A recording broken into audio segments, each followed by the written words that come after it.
Tommy, go on there and see if I'm public now. Just go to my straight YouTube channel.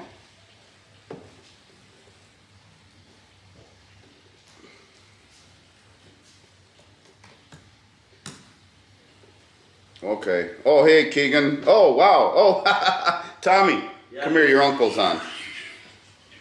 That's funny. Hey, John, text us. Get in the shop. But oh, it's lagged, right? So yeah, okay. John, we're trying out we just set up. Get yourself a chair. We set up the Sony camera. So yeah, we're public. Yeah. Hey, Greater Good. How you doing, buddy? Yeah, we set up. Tommy did downloaded all this streaming software, and we set up our SV1 Sony camera to stream. This is just a practice run, so I could make nice streaming, but I think it looks a lot, but get a little chair. You can't be sitting up there like a giant. So I'm just testing this out today. Plus it's pouring rain and windy, and I can't be outside working, but, okay, so he'll be right back in a second, John. But how does it sound? I mean, does it sound okay? Let me see here and I go to my own channel here. Let's see, view channel. Oh, here it is. Live. So let me just hear how that sounds. Of course, I get an ad. Well, I guess this is how I make my money. So. But how does it sound? Oh, does it sound okay? Dude, it sounds good. Yeah. It sounds actually good. Yeah. Okay. Cool. John, get my little niece and nephew. They could watch me. Okay. Yeah, thanks, John. The setup does look good. This behind me here, this painting was done by Susan Sarantino, which is Mo's mother-in-law. She came out one day. A bit. What's that? There's a slight echo. Treble's high, and there's an echo. Well, okay, we'll have to tune it in, yeah, for sure. I'll go back and listen to. Well, we'll play around with it throughout the thing. Tommy, maybe you could mess around and see if there's like an equalizer.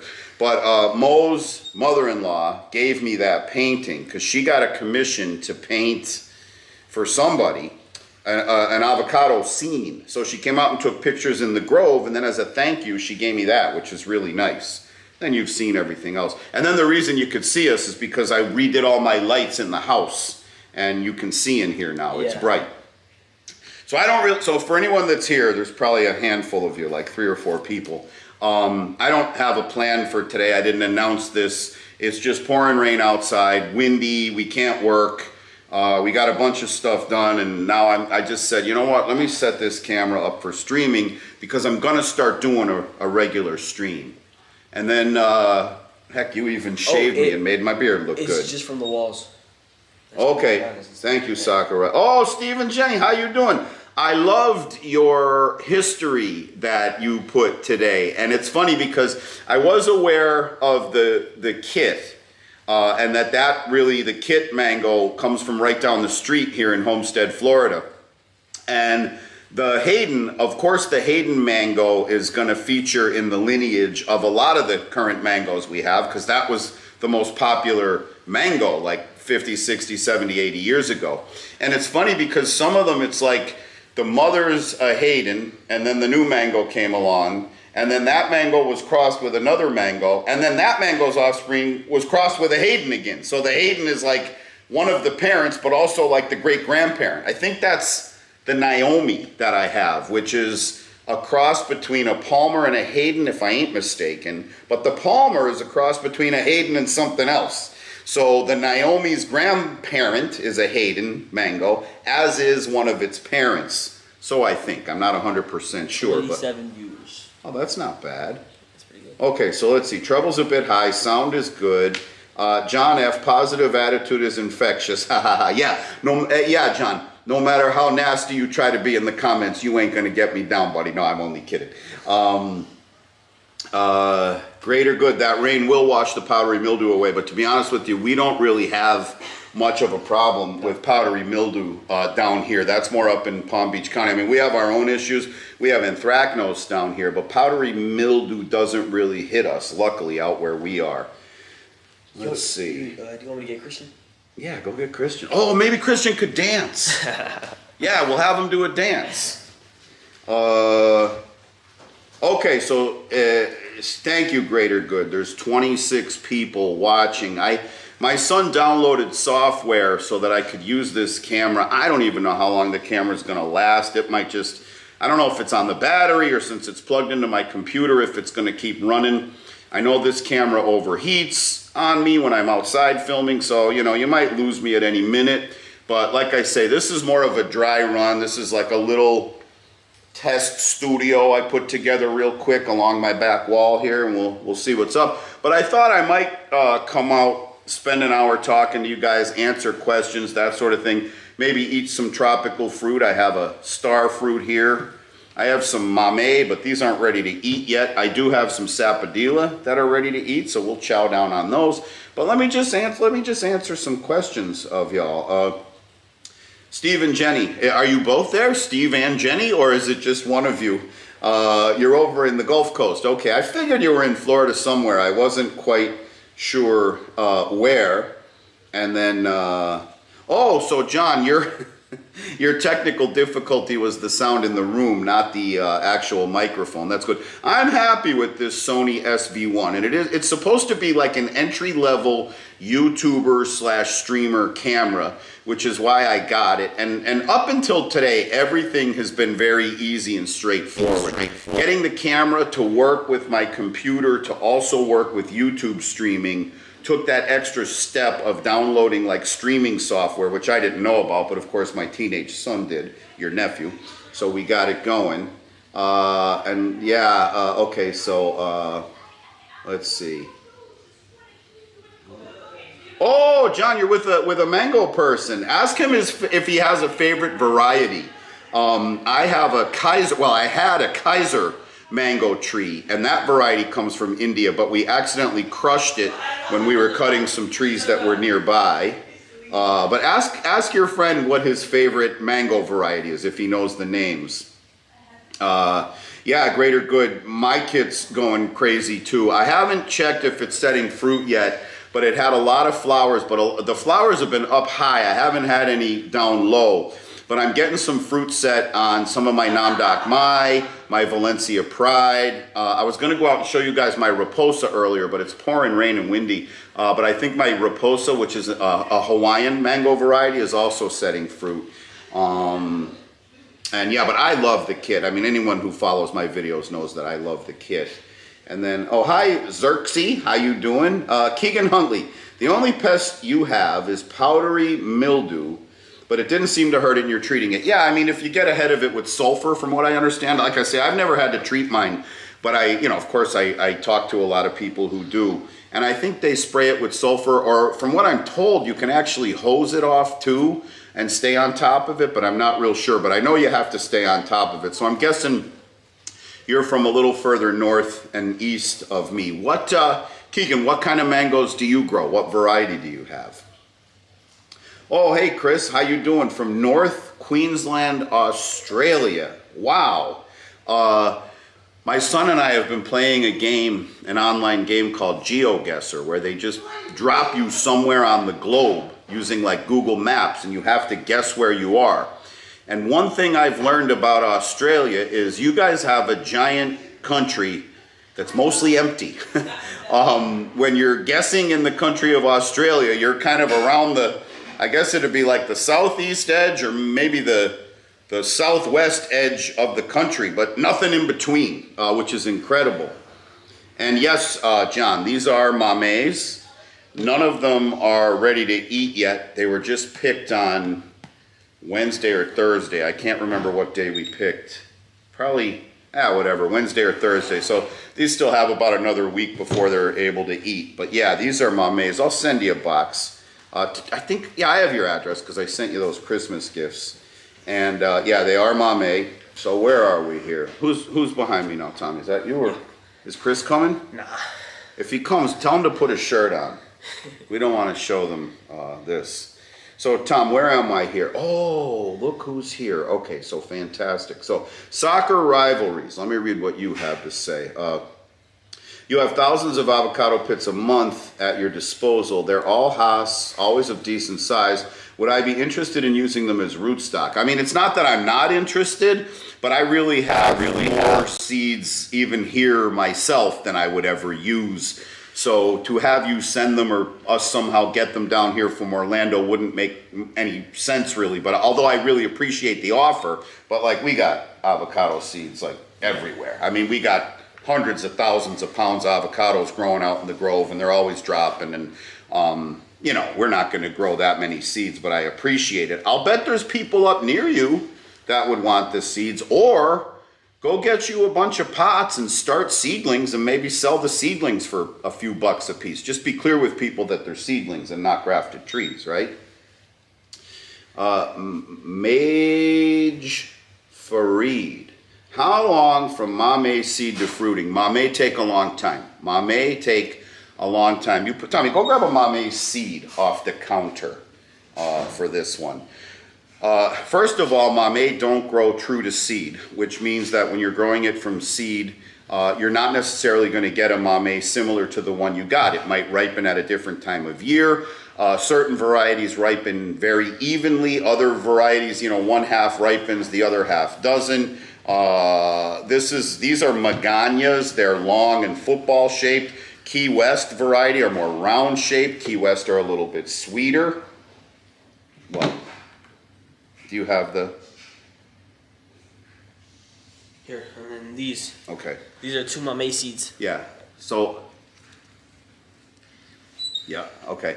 So yeah, this is a mame seed. This one looked like it started to actually germinate within the flower. So you put the mame seed in the ground. It's going to be every bit of 10 or 11 years before that tree hits sexual maturity, the ability to reproduce. Now the thing about mame is then the mame fruit itself takes another 18 months. So you get flowers, the flowers fertilize, you get these little, you know, pieces of mame fruit that start to grow. You can't pick it for another 18 months. So you not only have the wait for the tree from seed, but then you got another 18 months to pick the fruit. And the first couple years, in my experience, that the tree's fruit, a lot of times the fruit drops. So it could be a long time with a non-grafted mame tree. Let's see. Where are we next, Tom? Okay, Steve and Jenny, lots of mango flowers this season. Some first fruits for you. Okay. Oh, Jenny's your dog. Okay. Oh, I'll have to look at. Okay, I'll have to look at your thumbnail closer when I can get it bigger. Even though I'm wearing my reading glasses, I still can't see too good. And then, Tommy, what'd you just do, man? I was right where I needed to be. Why? He's always touching. Whenever he's around me, like I'm always batting him away like this. He's always touching my. He's always touching my computer. I let my guard down for 1 second. Okay, so where were we here? Okay, so I answered Maged question. Steve and Jenny, and I think I asked you, tell me what varieties you guys grow over there. And here's Melcher. He's a new guy.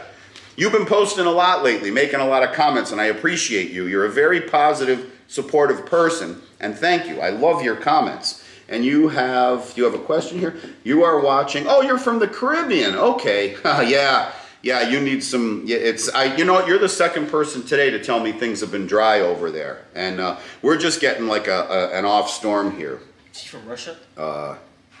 We'll go down and see. So John's asking a question. We'll wait back. So here's John F. Have I thought about adding Jamaica to my offerings? Yeah, I mean the Jamaican mango or the Jamaican mame. So another variety of mame is called this is the Magania. I talked about the Key West. There's a few other varieties. There's one that Julian from Lara Farms just discovered at the Trek Research Center, which if there was a window in our wall right here, well, I guess our trees would be in the way. But it's less than a mile away, basically straight off my right arm here. Like if I walked that way, I would walk right into the office of the Tropical Research and Education Center. And Julian found a variety of mame that's called the Jamaican mame. It's small and it's round, but the key difference with that one is it picks over the winter. So these we pick like January to May, or maybe February to May. Then the Key West and the Pace, and there's one other one, they kind of kick in June, July, August into September. Then we used to have a dead zone, no mame till February. Well, now this Jamaican variety, this Jamaican mame it's called, I don't know if it has anything to do with the country Jamaica, will fill that gap. And yes, the only problem is right now I think there's only one tree of that variety fruiting, and it's at the Tropical Research Center. So Julian has grafted a bunch. It's going to be a few years before that variety is available commercially. Greater good. You're getting a sprayer with agitate. Yeah. Yeah, it's good to have the right tools. I mean, yeah, you'll see it's going to be a big time saver for you.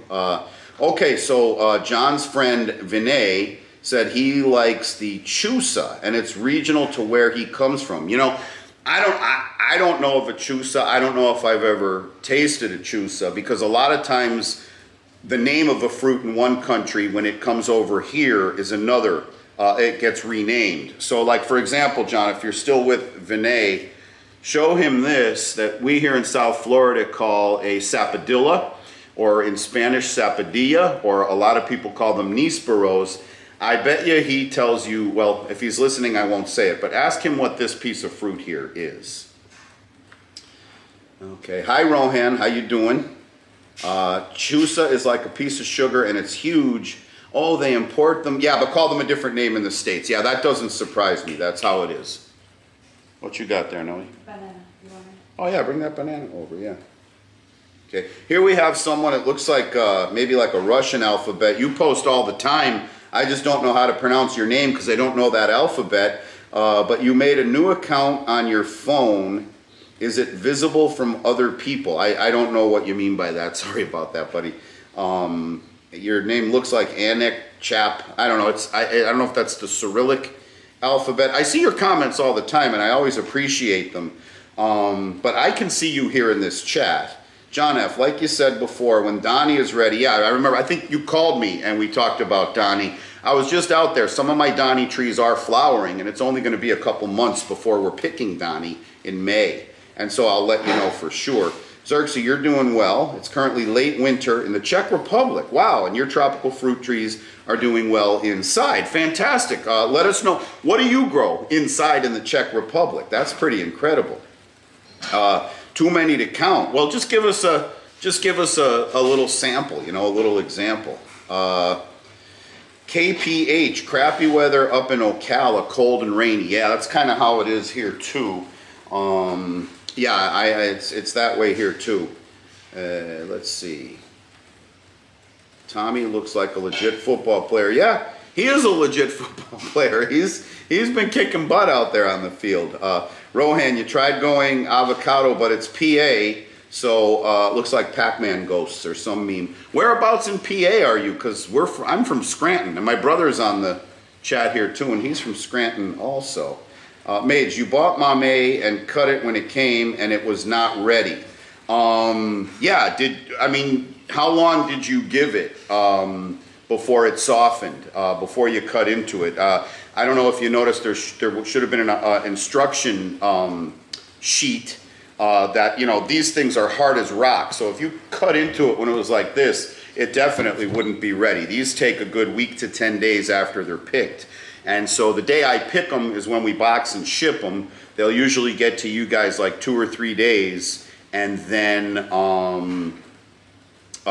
you probably need to wait a good week until they're like the consistency of an overripe yam, or an overcooked sweet potato.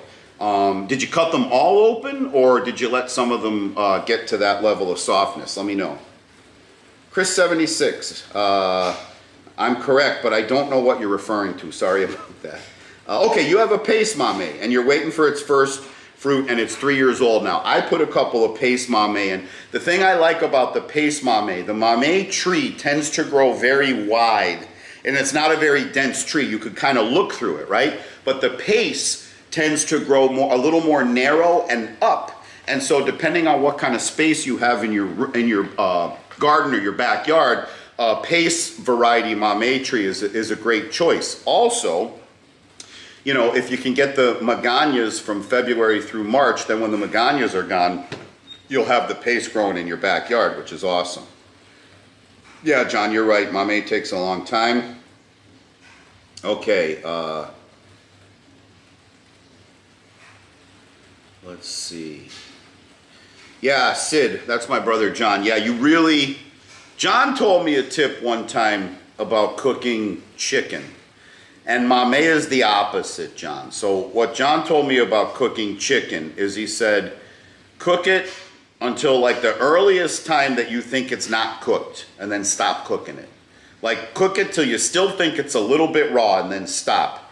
And that's when you get the best tasting, tenderest, juiciest chicken, and he's right. Okay, with the mamey, it's the opposite. A mamey, you let it go past the point you'd let any other fruit go.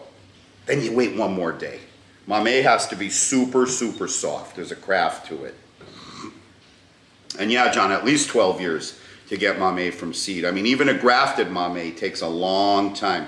KPH, any advice to get some guavas sprouted and started in pots? You know, I don't know much about guava. There was a beautiful guava tree here when we first moved in, and Hurricane Irma knocked it out in 2017. But, I mean, the guava fruit just smells delicious. But I would just, you know, plant the seeds in potting soil, put a little bit of fruit fertilizer in there, and let them go and see what happens. Timothy, you're looking for a pollinator for a Brogden. You're in North Broward. Oh, and you love our content. Thank you. Timothy, the Brogden, I want to say it's a type B, but I'm going to look it up right now. Brogdan, Brogden flowering type. Make a liar out of me. Yeah, it's a type B. So you need a type A. A couple good options up, and especially up in Broward. Simmons is a great option. It's a type A, and what I like about Simmons is you could start picking them in June and leave them on the tree June, July into August. And then we pick Brogden in August, and so you would have your Brogdens August, September, maybe even a little into October. And that would give you avocados June, July, August, September, October. You'd have avocados 5 months out of the year, you know, where you could, or you could get a choquette, which is also a type A, and you'll have your Brogdens, you know, August, September, October, and then your choquettes, September, October, November into December. You'd have about 4.5 months. The problem there is you'd have a big overlap in the month of September. You'd have a lot of Brogdens and a lot of choquettes, whereas with the Simmons, you have an early variety, and the Simmons is, I mean, it's one of the best. And the Simmons is a little different. It has like a nutty flavor, more like a walnut flavor. And then you get the Brogden, which to me has like a pistachio flavor. And so I would recommend getting yourself a Simmons, but you know, you look into it. I mean, there's lots of different varieties out there. Carlos, how you doing, buddy? Perry Bridgman, you just planted several mango and avocados. Any suggestion for soil prep and natural fertilizer? Okay, excellent question.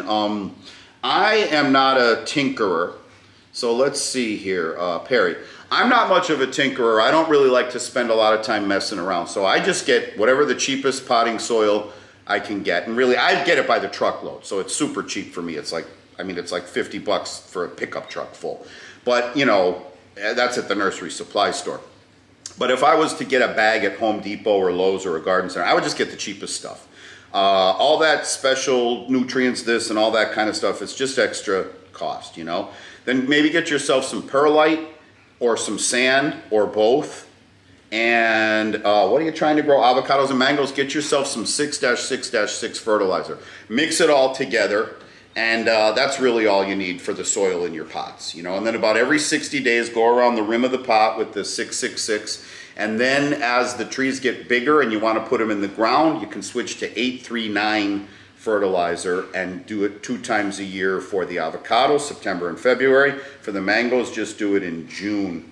Actually, you probably want to do something different with your fertilizer for the mangoes also, not an 8-3-9, something with a 0 in the front.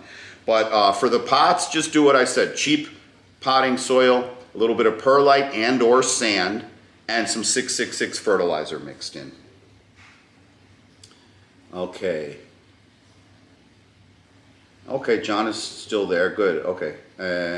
All right. Yeah. Okay. So Stephen J. Okay, you guys grow Kit, Valencia Pride, Kent, ice cream, M4, coconut cream, Alfonso, Carrie, lemon zest, Atulfo, and some unknown seedlings. I mean, that's awesome. And that is a great match. That I would love your collection of everything there. The Kit and the Valencia Pride are 2 of my favorites. And people say, oh, you're crazy, because they're like run-of-the-mill Florida varieties. You know, those are like the Budweiser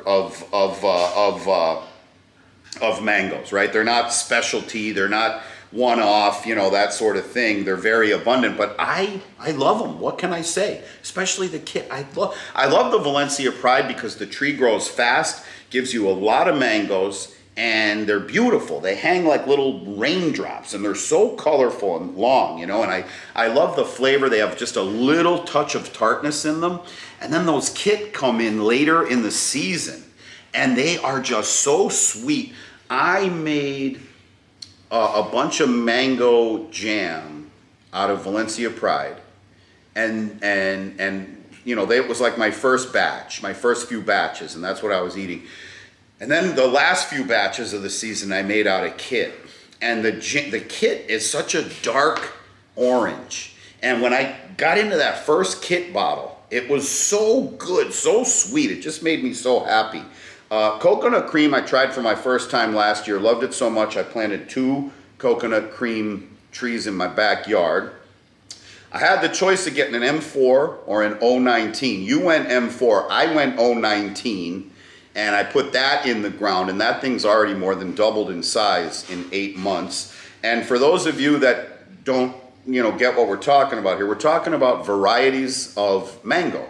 Every mango has its own type, its own name. Just like you get a Granny Smith apple or a Red Delicious or a Golden Delicious or a Honey Crisp, right? You got russet potatoes, you got red potatoes, you know, that sort of thing, right? Beefsteak tomatoes, cherry tomatoes, right? Mangoes also have their own varieties, and those varieties come from growing from seed.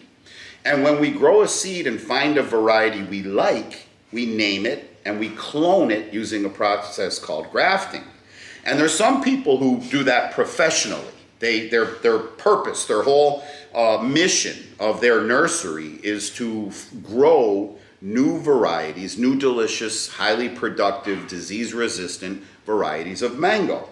Steve and Jenny have a variety called M4. I have a variety called 019. Those are just the designations of the row and column where that seed was planted in the grove and in the nursery. And so these are still so new to the scene, they don't have like a fancy name yet, like coconut cream or lemon zest, or I have one called lemon meringue. They still have like their sort of like research name, if you will. And I think the guys who grew them are working on names. I'm not sure how that works. And then Steve and Jenny also, so they have a couple of unknown seedlings, which means that Steve planted some seedlings and he's, you know, they're producing fruit. If they produce fruit that tastes really good, produces regularly, are disease resistant, he can name those, come up with one of these names and add a new cultivar to the list of mango varieties that are out there. And if I tasted it and liked it, I could drive over to his house on the west coast of Florida, I guess that way, and I could take a few cuttings from his tree, come back here to my place, take a seedling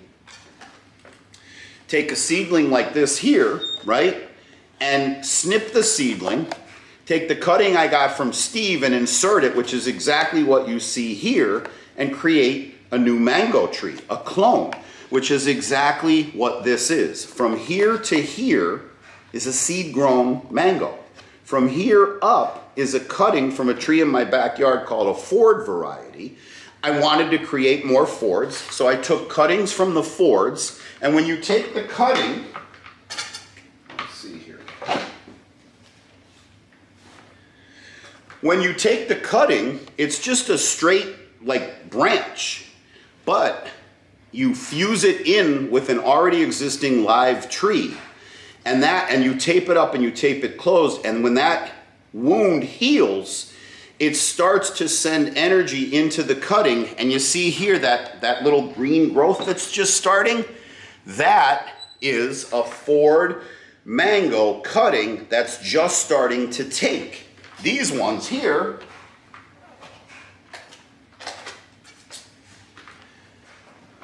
they already succeeded and they're starting to put out their own leaves. Now this dark leaf you see right here, that was original, that came with the branch. That came off the tree with the branch. Since we grafted this and they sprouted like that little one I just showed you, this sprouted through and now these leaves are showing. And that's what Steve is talking about in his comment. My son's getting mad at me. He says I'm answering these questions too slow. Oh, where am I here? Okay, so John, you asked Vinay. Over in India, they call these chicos. So most people over in India that know this fruit, and yes, you're right, John, and Vinay is right, they do look like a kiwi until you cut them open. I'm going to be extra careful. I split open my thumb 2 days ago. Not with this knife, but with an exact copy of this knife. So John, I don't know if Vinay is still there, but that's the inside of a sapodilla nispero. In Jamaica, they call them naseberries. And over in India, they call them chiku, C-H-I-K-U. In the Philippines, or K-O-O sometimes. In the Philippines, chicos, C-H-I-C-K-O-S. And then some Mexicans in California also refer to them as chicos. Over here, Cubans, Venezuelans, maybe Colombians call them nisperos. John, ask your wife what she calls them, if she knows of this fruit.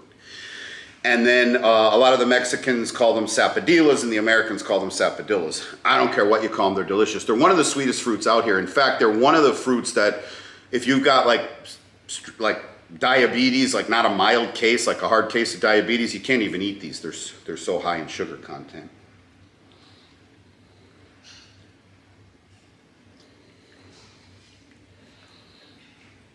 Steve, I never even heard of a Rollina deliciosa. I don't know what that is. Is that a variety of mango, or is that like a completely different fruit? I don't know it. Frosty's here. John, Frosty's here. What's up, Frosty? How you doing? Sorry it took me so long to say hello to you. Cairo, love from Tampa. Been raining for 2 days straight up there. Yeah, we're just getting some much needed rain here, and for me it's super much needed rain because my diesel pump is down again. And my diesel pump breaks all the time. I'm not going to spend 10 grand on a new one, you know, and so I'm always limping along with it. But this rain is going to get me through a couple weeks now that I won't need to irrigate, which is awesome. Let's see here. Who do we got? Okay, your avocado tree. Give me a name, you who's using the Russian alphabet there. I'll call you A for now.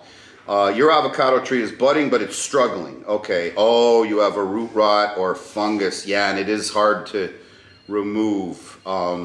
You're right about that. Yeah, John, you remember giving me that chicken tip right out there on the back porch. Okay. Sleepy Lizard has the best videos. Intelligent, funny, educational, with a lot of witty sarcasm. Yeah, you should see me in the comments when people come at me. I love the opportunity to come back. John, I have non-fruit question. Did I restore the VW buses? They look nice. Yeah, 2 of them I did. One of them I bought. It was pretty much, it was a runner. It was in great shape. But I made a lot of improvements to it. And then at one point, stripped it down, painted it, got it all back, running nice. And then the other 2, the 57, the blue one, yeah, and my brother John, who's on here, spent a lot of time helping me with that, and he had a 64, and we built his too at the same time.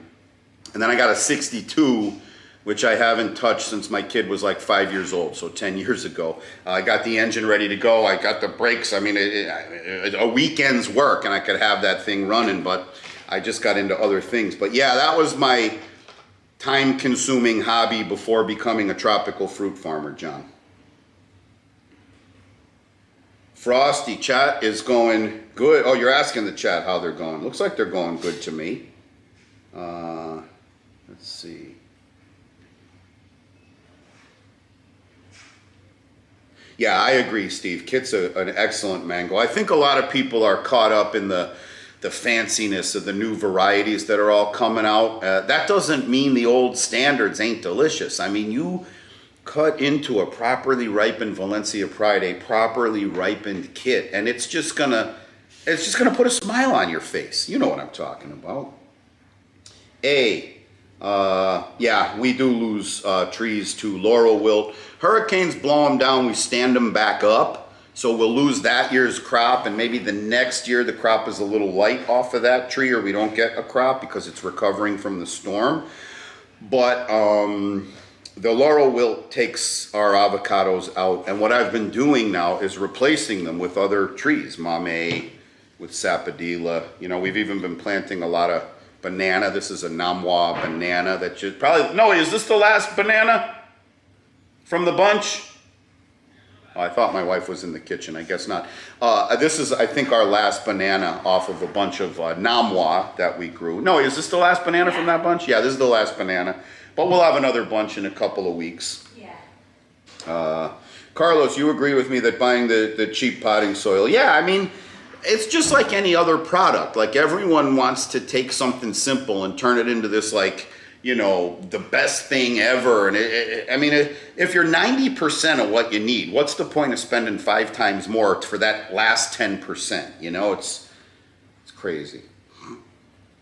Looks like Japanese text. I'm not sure what those symbols are. How can you get a few dozen of those t-shirts? Well, you can get them at guacfarm.com, guacfarm.com. I sell them out there. John, Paul has a video where he's talking to Gary Zill about his non-named trees. I'll have to look at that video. Paul has a lot of videos. Paul puts out videos every like 2 or 3 days, and his are long, 30, 40 minutes. So I've not gotten through his entire catalog. You hope that when spring comes along, your tree will bounce back. I know. It's hard to tell over the dormant period whether they're going to make it back or not. So good luck with that. Your other trees are doing better. Japanese text, you want to know more about the knife. My dad sends me knives for my birthday, for Christmas, sometimes just because. And this is a Murakami, Murakniv. I don't know the knife brands. I mean, I know Gerber. You know, maybe I even have usually I have a Gerber right here in my pocket. I don't have one on me right now. But my dad sent me this one, and what I like about it is it's in this little plastic sheath. And so when I have it on my belt, it's just easy on, easy off as I'm working all day, you know? And then he sent me another one that I like even more because it's got a bright orange, blaze orange handle. And when you're out working in a farm, in a grove, in a garden, in a yard, it's good to have brightly colored tools, particularly since this one's like almost like a camouflage color, because you set the tools down and you lose them. And so I've been using that blaze orange one a lot. And I'm going to upload a video, a full-size video, full-length video, Wednesday morning where I was out doing some irrigation with poly hose, and I was kind of cutting the plastic.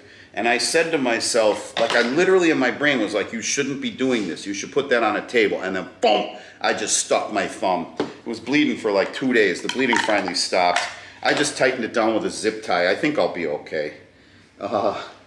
So that's about this knife, but I can take you through my whole knife collection if you want. Perry, oh, thank you so much. That's my goal, you know, is to inspire people and teach. And the main thing I want to do, Perry, is get people who maybe want to grow stuff but are a little afraid, or, you know, just think, oh, I don't know what to do. I mean, like, you read books on this or you watch people's videos and you would swear there's more to it than, you know, filling up a pot with dirt, putting a seed in it, giving it some fertilizer, water, and sunlight. But that's all there is to it. I mean, these things grow on their own without human help. If you're in the right environment, trees, plants, etc., want to grow. And there seems to be culturally this aversion to making mistakes nowadays. Everyone wants to do everything perfect. I think it's because of social media. You know, I think people document their lives, and so whenever they, you know, if they do a DIY project and put a picture, someone's going to tell them, oh, that tile's crooked, or you did that upside down or something. Where back in the 80s, like when I was growing up, if you built a deck on your back porch, you didn't even show anybody. You just did it. And if there was mistakes, maybe you had some asshole friend that would come over and point them out to you. But aside from that, you know, you just kind of got on with life. And now I think people strive for perfection. And the thing I encourage people to do is go out and make mistakes. Learn for yourself. I'm growing dragon fruit, and I'm purposely not reading a book about dragon fruit. I'm purposely not looking at YouTube videos about dragon fruit because I just want to try to grow it. I picked up a few tips from some guys. There's a farmer about six properties down from me that grows a bunch of dragon fruit. And one day I just went and walked around his property and looked at how he was doing things. And I'm going to try and grow dragon fruit. If I succeed, I succeed. If I fail, I fail. And I don't care. And that's kind of what I'm trying to encourage people to do. Stick a seed in the ground, see what happens. Yeah, yeah, okay. I thought Deanna would call them Nisperos. Yeah. Yeah. These have a lot of different names. This is probably the fruit. I'm still getting YouTube commenters that tell me the name they call it in their country. They're delicious. I can't stop eating them. Hey, you barely had any snow this winter.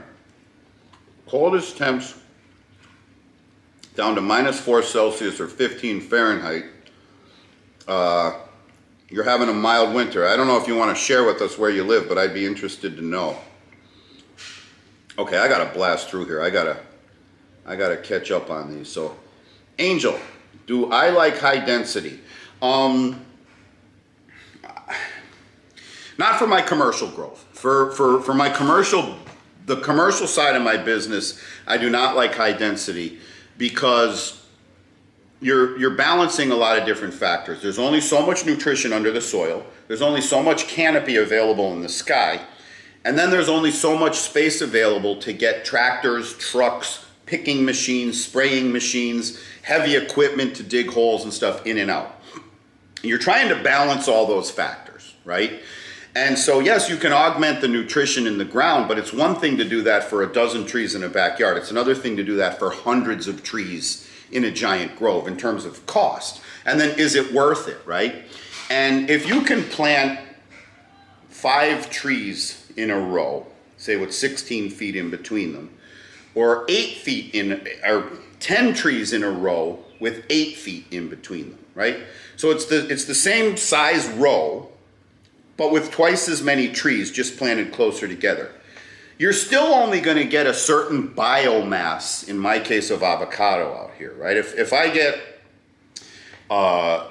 200 pounds per tree off of, I can't remember the math I used, off of 5 trees, that's 1,000 pounds. Or I can get 110 pounds per tree off of 10 trees. You know, that's, shit, my math. What did I say? 200 times 5 was 1,000 pounds, or 10 times, okay, or I could get, let me do this over. Okay, let me do this over. The question was about high density. What do I think about high density? Which, that question means planting trees closer together, okay?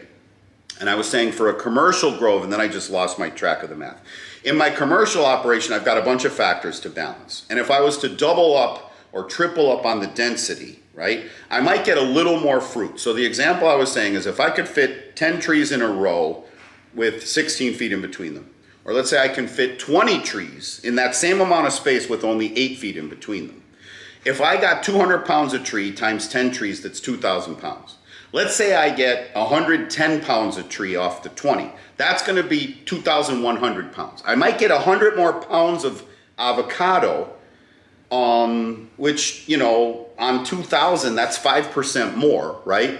But now I've got to manage twice as many trees. And I've got to augment and put more nutrition in the soil, so there's cost with that, right? And so we're trying to find that optimum combination there. And I still need room to get my trucks in and out, right? So putting twice as many trees in the same amount of space does not yield twice as much fruit because there's only so much biomass in the ground. There's only so much sunlight available. You might get a little more fruit. You might get the same amount of fruit. Who knows? You might get less because the trees are competing with each other, right?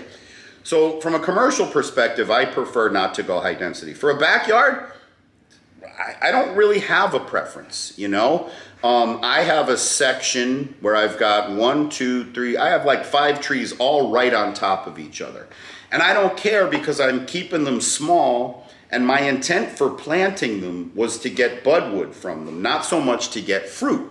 It's more to get cuttings to propagate more trees of those varieties. I have a Naomi mango tree. I got 2 Valencia Prides. I have a Haisa Sapodilla, and I've got a Magana Mame. I'm not really worried about maximizing the output of the fruit because that section is more for getting cuttings. I have a section of mango I planted out in my backyard where I left a lot of space in between because I want those trees to grow big and huge. So I don't have a strong opinion one way or another. I think there's pros and cons to each. But I think from a, like I say, from a commercial perspective, and that's where most of my growing focus and emphasis lies, I prefer to like optimize, not so much try to like press the land and get more out of it. Oh, your name is Alexander. I'm going to call you Alexander from now on, A. And hey, Lakeland, Florida, how you doing, Fiddler's Green? Japanese text wants to talk about macaque. I'm holding macaque in my hand right here. This is a macaque variety Sapodilla. There's lots of different varieties. Embarrassingly, the one called macaque also happens to be the smallest one.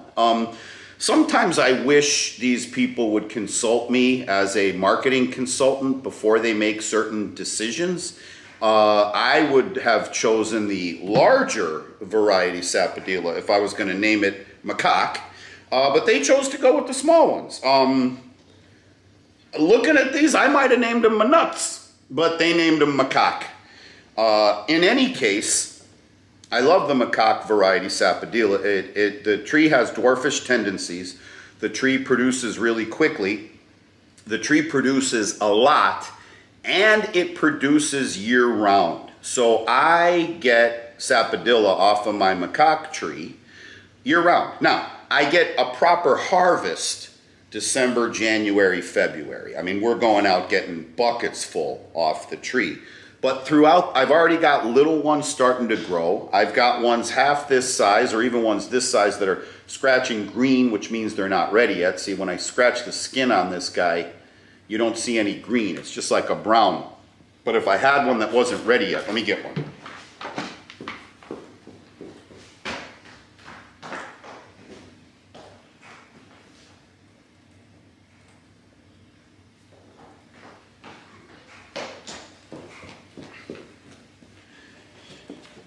Okay, like this guy here, he's still hard. He came off the tree yesterday, although I'm sure my wife checked, but you can see here a scratch. That's where either my wife or myself scratched that a few weeks ago and it wasn't ready yet. Then we scratched it again and it wasn't ready yet. Now I'm guessing my wife would have scratched it yesterday. Okay, well, she's gonna be pissed at me. Yeah, she scratched this one yesterday, but look, it's kind of bright green. So this guy was probably a little too early to pick. Maybe it just fell off the tree while she was picking them. But when they scratch like a light green to a yellow brown, that's when they're ready to eat. When they scratch green like this, they still have to be on the tree. So I have a bunch of these still scratching green, and it'll eventually be able to pick. And then I've got little tiny ones just starting out. So all year long, you know, on any given week, we can go out and pick 5 or 6 of them. But like December through February, we're picking them by the hundreds. But I love macaque. A lot of people love macaque. They love to put macaque in their mouth. I have it in writing from people even. Steve, Biraba is another name, tastes like lemon meringue. I've heard Paul talk about that, but I don't know what it is. First in show somewhere in Oregon. Oh, John, I forget what we were talking about. 60. Oh, okay. You had a 63 VW bus, and the new owners you sold it to actually won first in show. Wow, in a show in Oregon. That's pretty impressive to win a VW show in Oregon, because they got some real good specimens out there. Fiddler's Green. You have 5 banana plants in the ground: mango, fig, peach, lemon, and plum. Wow, what kind of plum do you have? That's an interesting mix of like tropical and cold weather plants. Milan Asa Mula order. Yeah, I think you're telling someone else they can order shirts online.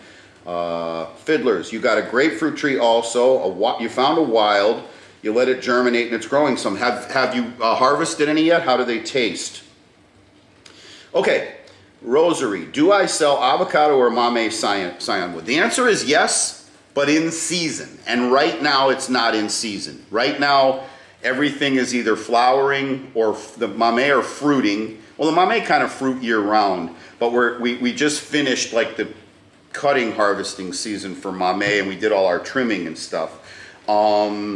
Mango, avocado, some of the other stuff, lychee, that's all just starting to flower right now, so we don't mess around with the trees when they're flowering. But in season, yes, we will be selling cuttings, and we're going back to selling cuttings because I stopped selling cuttings in 2021.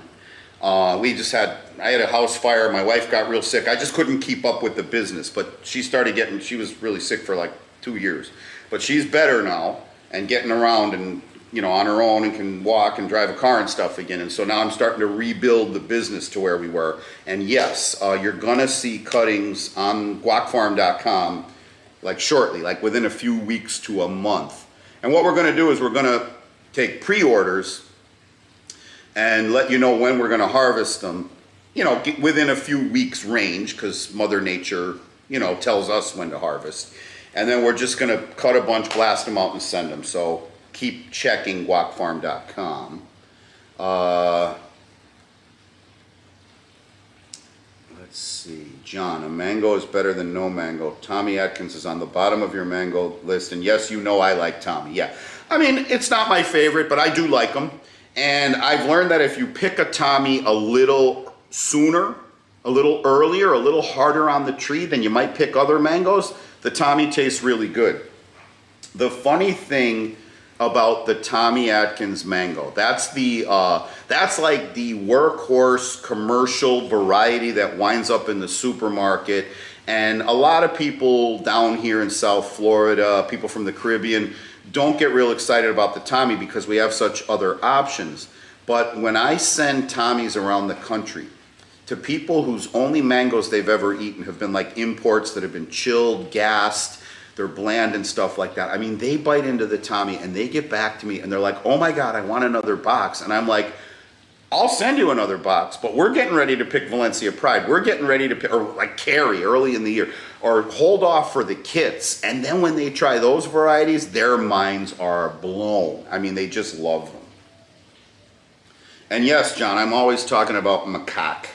Milan, you'd like to order Mame fruit. You can go to, that's what you were asking, order. Okay. You can go to guacfarm.com, guacfarm.com. We sell, right now, the only fruit we have in season is Mame. We're selling 6 pound boxes of Mame. Let me take a bite of my sapodilla here. Yeah, very good. Carrie is an old variety. In fact, there's a lot of also old varieties that are offspring of Carrie. I love the Carrie. One of the things I love about the Carrie is we can start picking it a little ahead of the other varieties. And so for my customers that have been waiting all winter long, all fall and winter and spring, to finally get their hands on some mango, when the Carries are available, everyone is happy. And I love the Carrie.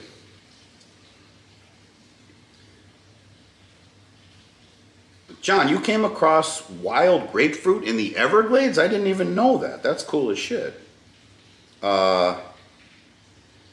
Okay, so Willie looks like he could read the Japanese characters of the name of the other guy. And he's saying that his name is pronounced, holy crap, am I getting a lot of comments? Sorry guys, I'm falling behind here.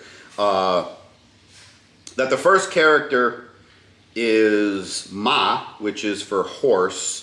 And he's going to get a magnifying glass and look up the second. And, I guess it's Chinese, not Japanese. Chinese is really good at parties. Nancy, how you doing? How did the frog get in the irrigation? So, we get damage to it. No, you can come in the chat if you want. You can come in the stream. Here comes my wife, Noe. Nancy is asking how we got that frog in our irrigation pipe. So all year long, our pipes, stuff happens, right? Stuff breaks. Yeah. I mean, we're bringing heavy equipment in and out of here. Trees fall over, branches fall, what have you. Sometimes the pressure builds and the sprinklers just shoot out. They get blocked and they shoot like right out of the pipe, you know? So I ran over a pipe and it sat open for, I knew we were gonna be doing a ton of heavy equipment work in the Grove. So I wasn't gonna bother fixing the pipe because you've got an alarm going off. But because I know I have to go in and fix all the pipes anyhow, right? And so I left it just a straight up irrigation pipe, like with an open top. I'm guessing the frog must have crawled down in there at some point. Then the day we fixed the sprinklers, you know, I cut it, cleaned it all up, glued up new cap on there, put a new sprinkler on, fired up the sprinklers. Always there's a few that are blocked. And so I chose that one. And I was gonna do a video, a YouTube short, to show how just a tiny speck of rock is all it takes to block one of those sprinklers, because those sprinklers aerate the water. And so you start with a 1-inch diameter pipe, and we run it at 24, 25 pounds per square inch PSI. Well, that water goes through then a tiny hole. I mean, like the diameter, maybe 3 times the diameter of an average paper clip. It's a tiny little hole, and that aerates it aerates the water, and then the sprinkler goes around, and what you get is a stream of water, but you also get this like mist in the air. So it only takes a little tiny speck.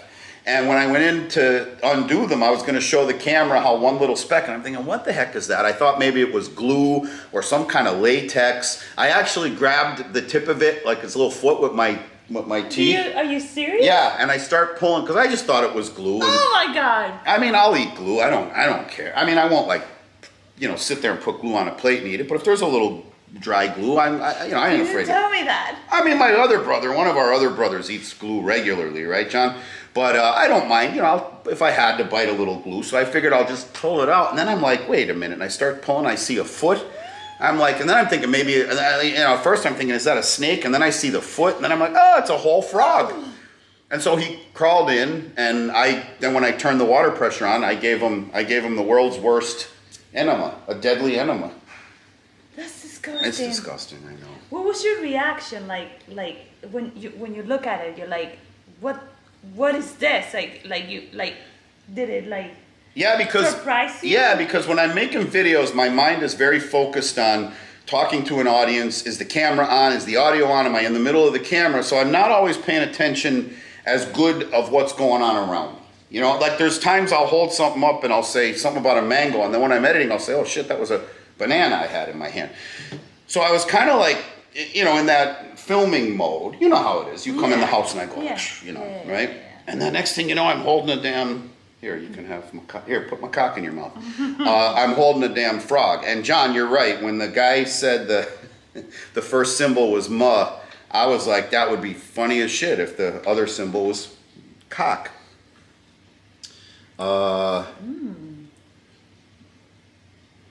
Willie, when germinating seeds, make sure the temperature is good, different for each plant. Yeah, you got to have the right growing conditions for everything. Greater Good, put powdered cinnamon on a cut and then a Band-Aid and the bleeding stops. I mean, these sapodillas, they taste like cinnamon. Maybe I can cut it, maybe I can squeeze a little. Well, I'm not going to go taking my Band-Aid off, but maybe I could have squeezed a little in there, Hey, what happened, Noe? Why'd you pick that? It's bright green. What the shit? It was an accident. Oh, okay. It was an accident. I caught you. We busted you. No, you did. Yeah.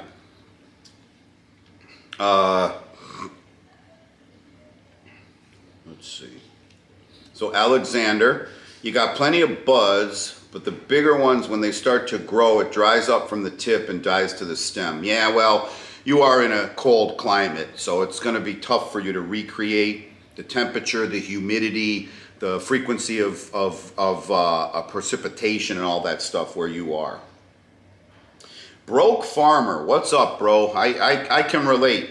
We can relate, right? Mm-hmm. Yeah. How you doing, man?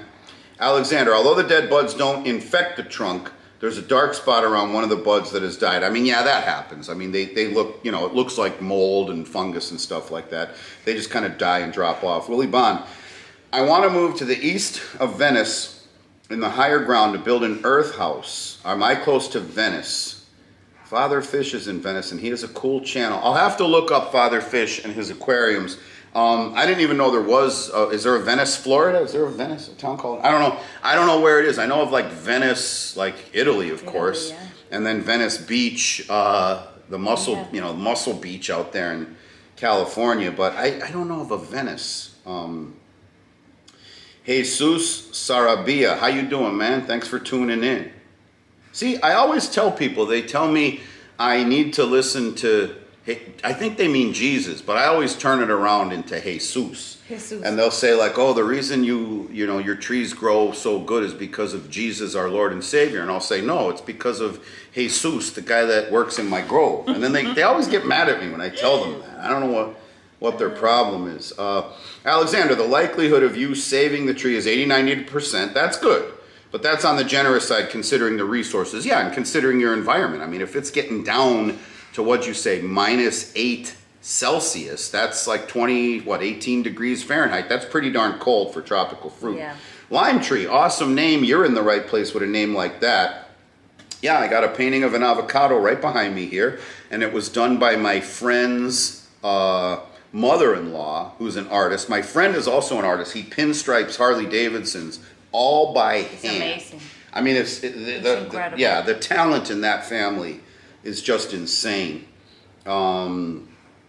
Jesus, how to use liquid copper and what other things do I recommend? Well, certainly liquid copper once a month to, if we're talking for avocados, from the time you first get flowers till you pick your last one, you want to hit them with copper about once a month, and you just want to give it a good liberal spray. The best kind will have like a bonding agent so that it sticks to your trees, to the leaves and stuff like that. And that'll keep the fungus from spreading onto the tree. For mango, you want to wait until the fruit starts. You don't want to spray mango trees with copper. Now there's other things. There's manzate you can spray them with. We were talking about spraying them with sulfur for powdery mildew. Depends on the reason you're spraying. But we spray our avocados once a month, and that keeps them nice and clean. I had a year last year where we tried something else. Horrible. It was bad. I mean, It was bad. so bad. Bad. I mean, I lost 30% of my Yeah. profits last year because of this. Man, whatever. Don't even get me started. It wasn't Yeah. even my idea. It was a recommendation. I took it, and I shouldn't have. Yeah. Now I'm getting angry. No, I'm not kidding. And Lime Tree, thank you for the compliment. I appreciate it. I don't think your Indian friend knows about macaque, and I think you should keep it that way, John. Okay, Alexander, in northeast Bulgaria, used to get 3 to 4 feet of snow every year. Wow, sounds like it's getting a little warmer up there. I don't know if that's good or not. Hi, Blue, how you doing? Killing Motor, hi, Stephen J. Willie, what is an avocado in Spanish? What's an avocado in Spanish? Aguacate. Aguacate, right? Aguacate. Okay, Angel, Alexander, thank you. I love that you love my videos, and like I say, I always appreciate your comments, even though I didn't know what your name was because of the alphabet. This guy here? Yeah, this guy. He comments a lot, and I just Yeah. learned he's from Bulgaria, Aw, and his name thank is you. Alexander. Yeah, but he's commenting all the time. Blue, how you doing, buddy? Greater Good. Ford is a seedling of Tommy Atkins. Is that true? I didn't know that. I know the Ford isn't a very common. Again, these are Ford grafts here. These little seedlings from here up. This is a seedling, and then from here up, this is a grafted tree of the Ford variety. They're not a very common mango because you can't pick them till late August into September. There's other varieties of mango that you got them off the tree by the end of May, early June. And farmers would rather make all their money in May than wait until September because you're getting your money earlier. Your cost of caring for the fruit goes way down. You don't have to spray, you don't have to do other things to care for the fruit. And you have no risk of your fruit being knocked down in a hurricane. And for that reason, you don't see a lot of people growing Fords. Also, the Ford variety mango grows to 5 pounds a piece. This mame right here, or this guy here, is probably only about 3 pounds, 2.5 pounds. This guy's probably 3. A 5-pound mango is like a cantaloupe. It's like a melon. It's huge. Yeah. So they're not easy to pack.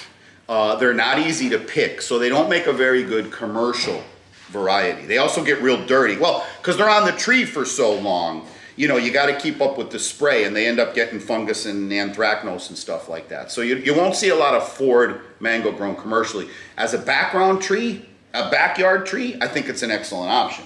Because when everybody's Valencia Prides and kits and stuff like that are done for the year in, you know, mid-August, you have another month and a half of delicious That's a mango great idea. to pick. Yeah. So if you can get like Carrie's, then some Valencia Pride, some Kit, and some Ford, you're gonna have That's mangoes it. like May, June, July, That's like August, a September.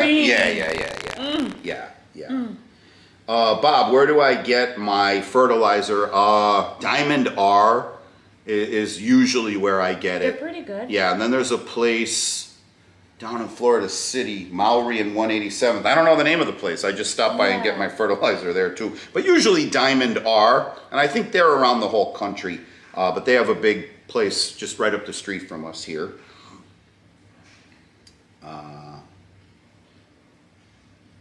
Plum. When will I be selling Nispero? So Damien, yeah, a good question. we just finished the season. In fact, why don't you cut that sucker open? I think I opened this one too early. Oh It's yeah, not very you sweet. wasted that one. I wasted one, yeah. God. I mean, it's all right, but no, it's actually not too bad. Watch the seed. No, baby, it's not good. Yeah, it's not great. It's not. Yeah, Yeah. we're past the seed. Who asked that question again? Oh, this one is good. Damien. Unfortunately, we're past the prime season now, and so Yeah. it'll be December. It won't be till next December, and we'll have a few varieties. We'll have Hacia, we'll have Macaque, we'll have Morena. Morena. Morena is delicious. So good. It's so good, and probably that's it. There's another one called Silas Wood, which is a lot like the Macaque, which wood. Who comes up with these things? I don't know. You want to And, know? yeah, that's a little one like the Macaque, the Silas Wood, and but I don't have any of those in any of my groves. But we'll have those 3: Morena, Hacia, and Macaque next year for sure, starting in December. Can you grow Hass avocado in Central Florida? Falcon 1 wants to know.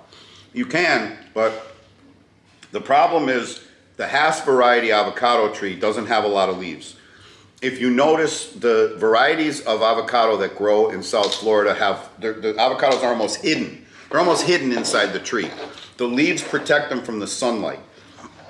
So even though where avocados grow in California, there's a lot of heat, there's not as much sunlight out there like we get here in South Florida. I mean, in South Florida, you can get a sunburn at 7 in the morning. Yeah. And at 7 Yeah. o'clock at night, like in, you know.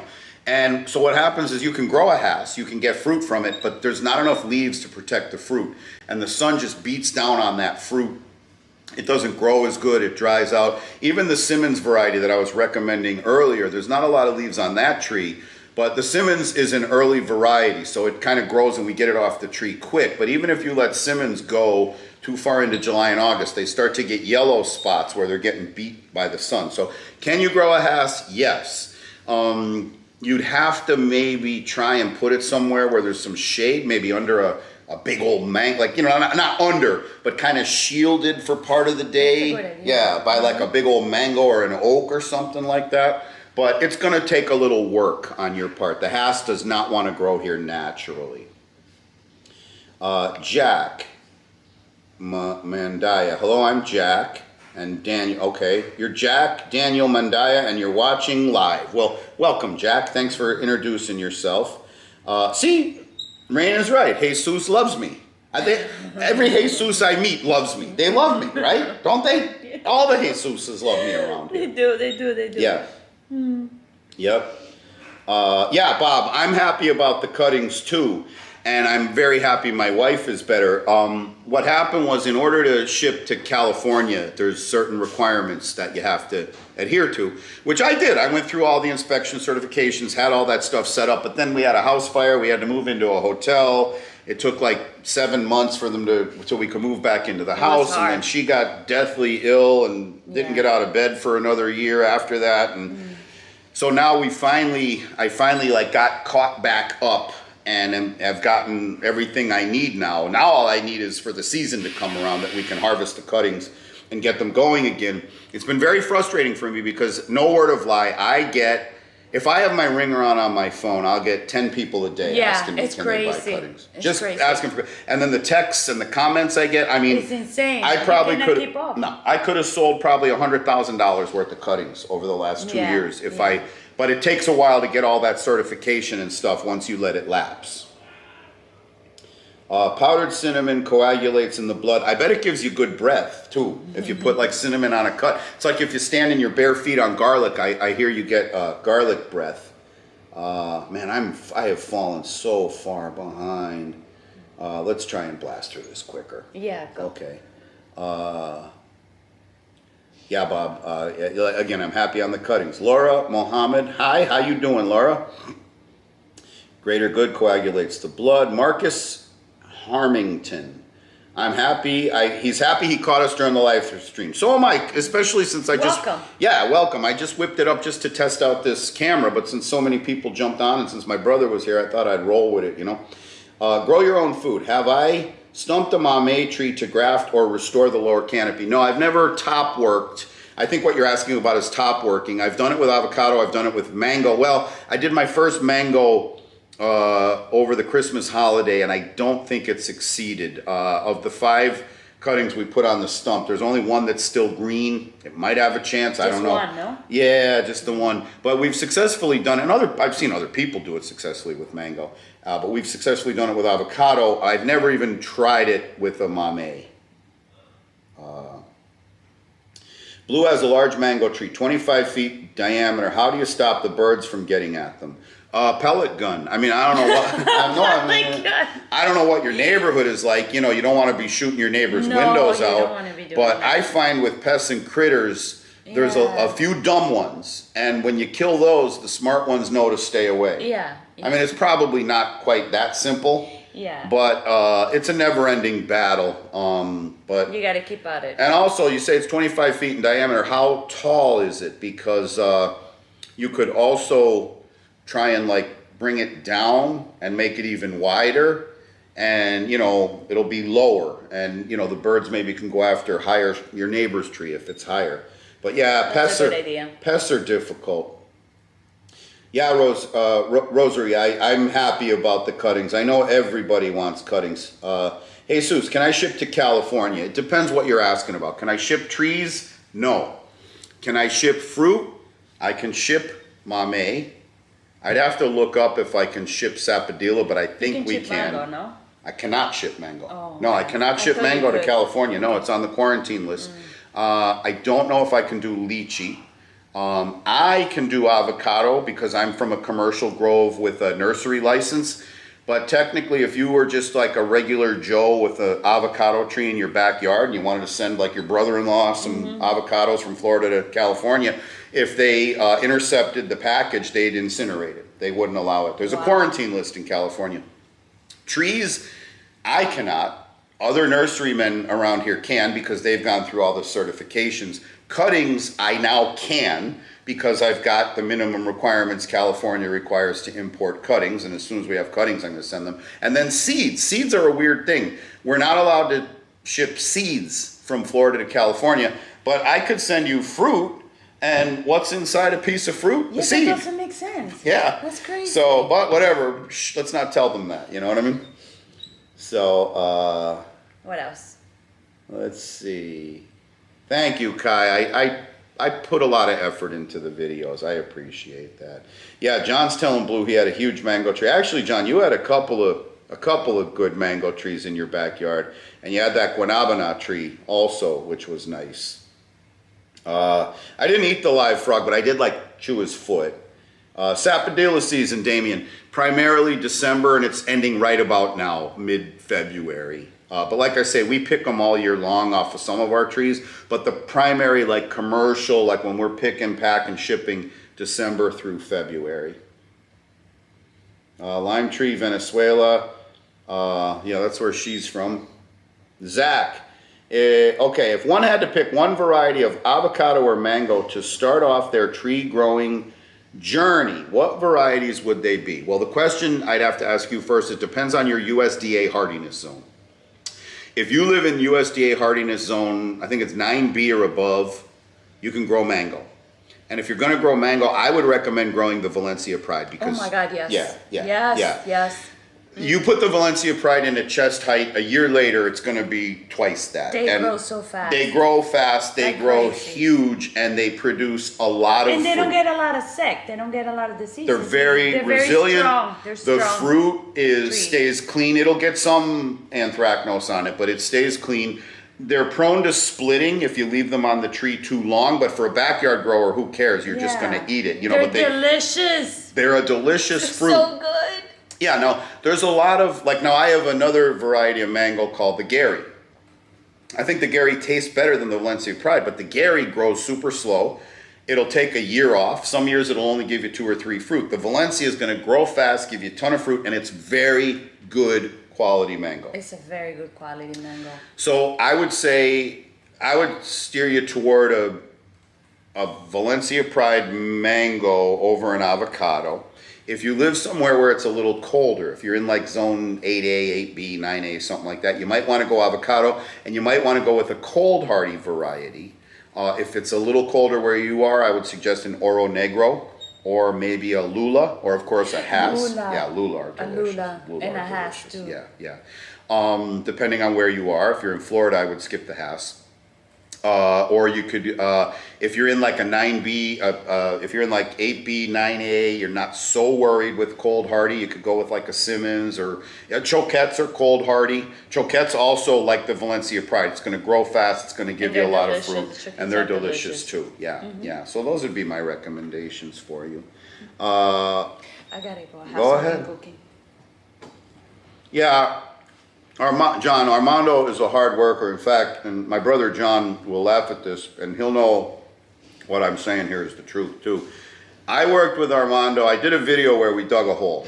Now I've been working with Armando for years. I go back about 6, 7 years with him. But that particular day, we didn't bring in the drill. We wanted to show people, you know, what we actually grow in, what the growing conditions here in South Florida are. And it's solid rock where I live, down here near the Everglades. And John, I think I texted my brother that night. I might be wrong, but at least the way I felt, it was the first time in my life that someone ever outworked me. I mean, if I'm working side by side with someone and I start getting thirsty, my feet start getting sore, I feel like I want to break. There's just something in me. I'm going to wait for the other guy to suggest the break. I'm going to wait for the other guy to sit down. Then I'm going to work another minute. Then I'm going to sit down and have my break. But I'm going to make sure I get up and I'm working back first before he is. It's like my own little competition I'm having in my head, and I'm winning even though the other person don't know he's competing. I could not do it with Armando. I could not. I had to flip the tailgate on my truck down and say, Armando, I'm sorry. I need a drink. And I just had to sit down and drink water and take a break and catch my breath. Just digging in that rock just killed me. And the guy, he don't stop. And he's got an amazing work ethic. We did a bunch of clearing of brush, and then I just wanted to leave the pile of brush that was green, let it turn brown, and then we'll burn it.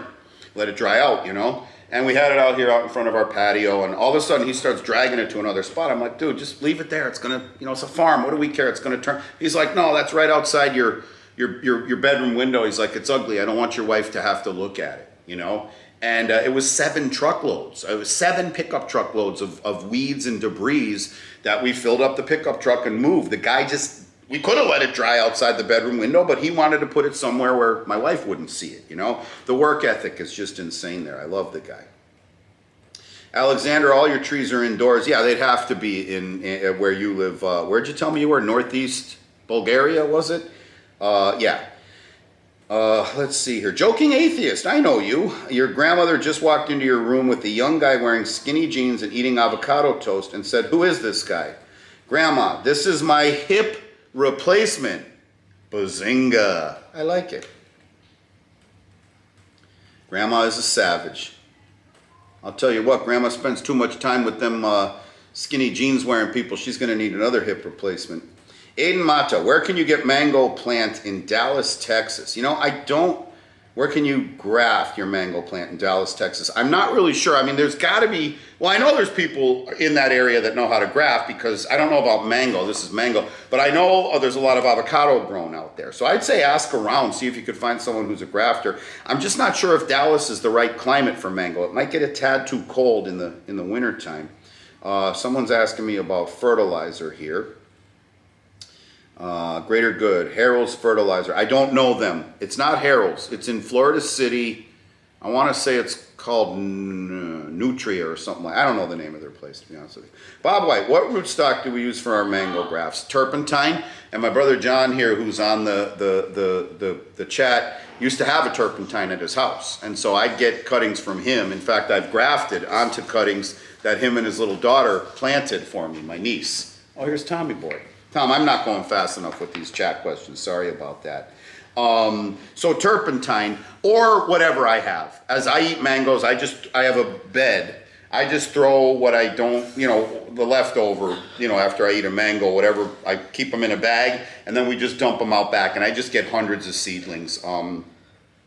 And that's what I use for my grafting stock. I don't really, but I know like the real pros, the people that graft tens of thousands, they tend to lean toward turpentine. Although for some reason, it's my understanding turpentine is not a preferred rootstock for the growing conditions in California, so they use something else. Joe, which mango cultivar can almost tolerate the cold? There isn't one yet. They're all about the same. There's a guy in California, he's got a YouTube page, I forget who he is, but I know that's one of his goals, is to find a little bit of a more cold tolerant mango variety that'll grow better out in California. But right now, mangoes are all pretty much the same, and it's not even freezing. Like even temperatures below 40 once they flower are not good for mangoes. They're very sensitive to the cold.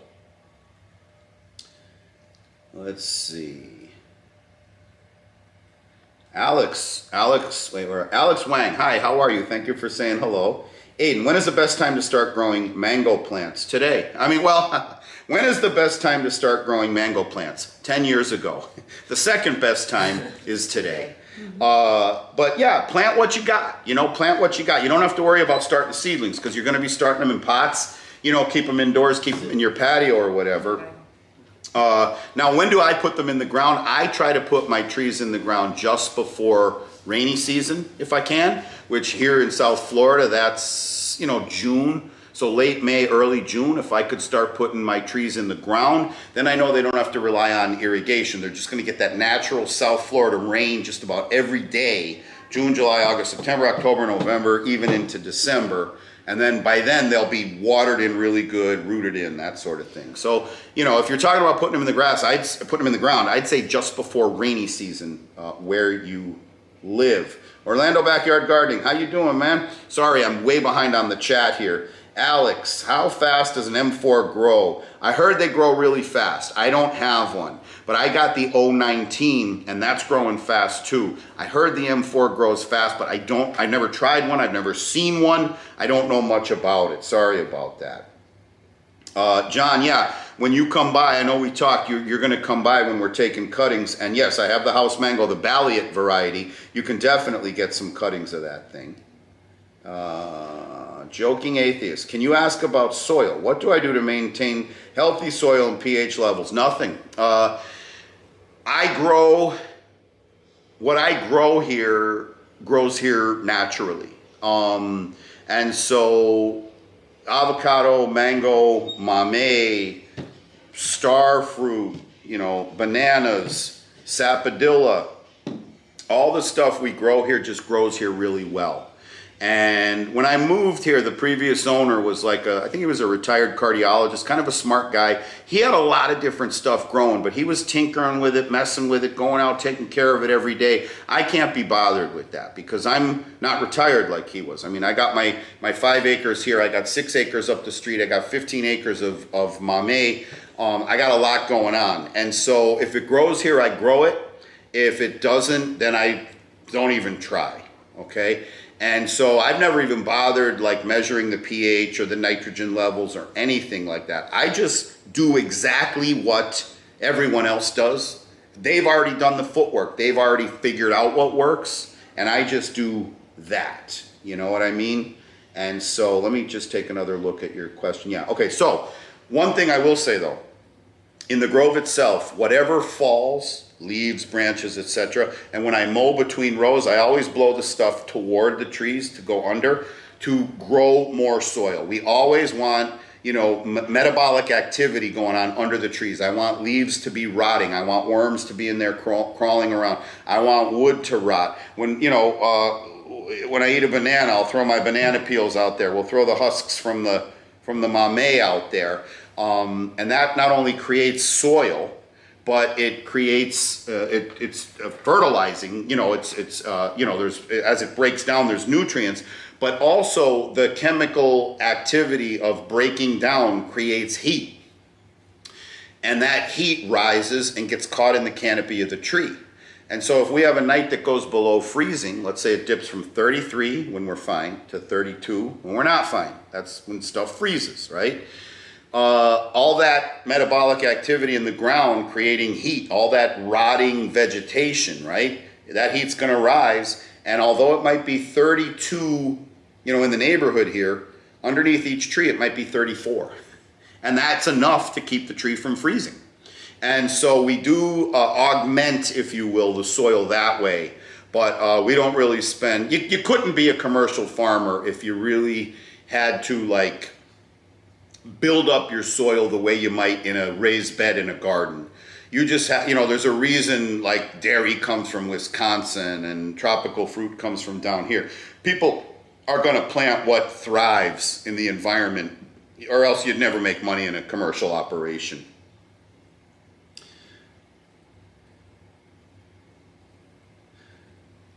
Carlos, what mango varieties are blooming right now at my farm? Okay, we got bloom on just about every tree but my Naomi.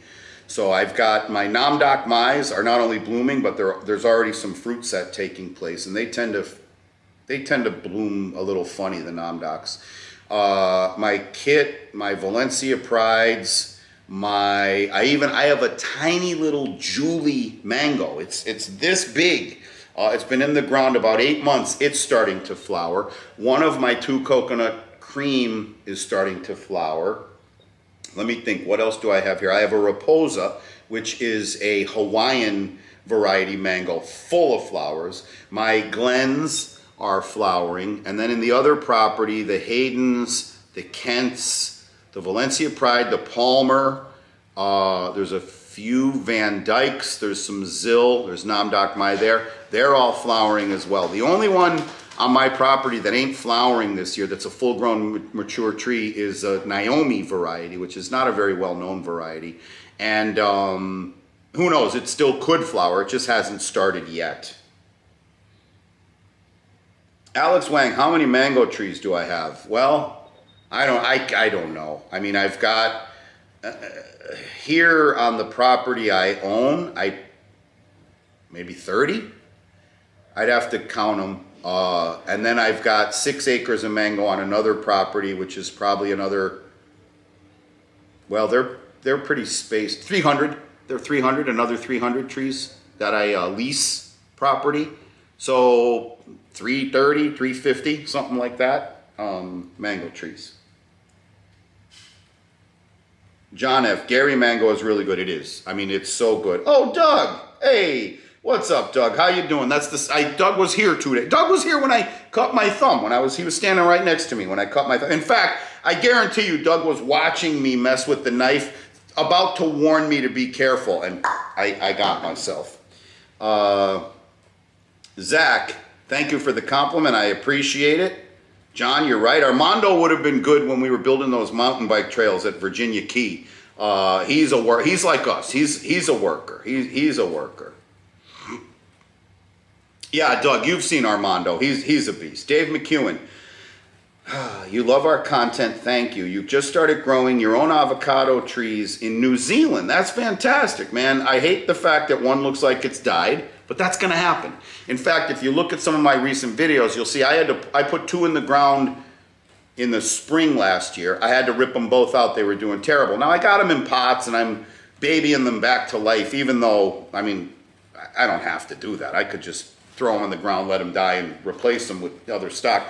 But for the sake of the videos and for the sake of the personal challenge, I'm trying to bring them back in pots, and if I do, I'll plant them when I need to replace. But what are the, you say you got 5 trees going. Do you know what variety you're growing, David? Wolf World Adventures, thanks for all the information you provide us. You truly do your homework and are knowledgeable. You love the VWs. You're a VW crazy and fruit tree crazy guy yourself. Yeah, it's, I could sit there and look at YouTube videos of Volkswagen buses or of mangoes like all day. I just love looking at them for some reason. Yeah, Arthur, Alexander, I bet it is getting late where you are. 1 a.m. over there. Orlando. So when is the Balliet mango coming to Orlando? I didn't graft any Balliet seedlings last year. I got so tied up with other stuff.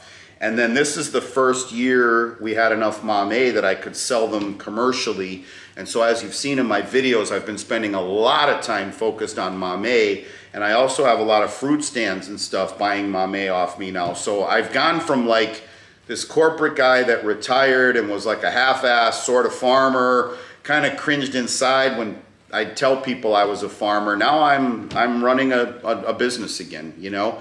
And as a result, I really need a few employees, and I'm getting there. I'm close to that now. I had them, and then COVID and the fire, and my wife got sick and everything, and I'm building back to that level, and I just never got around to a hardcore mango grafting session this season. I did a video where we grafted a few, and that was it. So it won't be till this season that I graft more, but I'm gonna do something on a smaller scale of that Father's Day event we were at last year, and I want you to come by, and you could take a few cuttings yourself.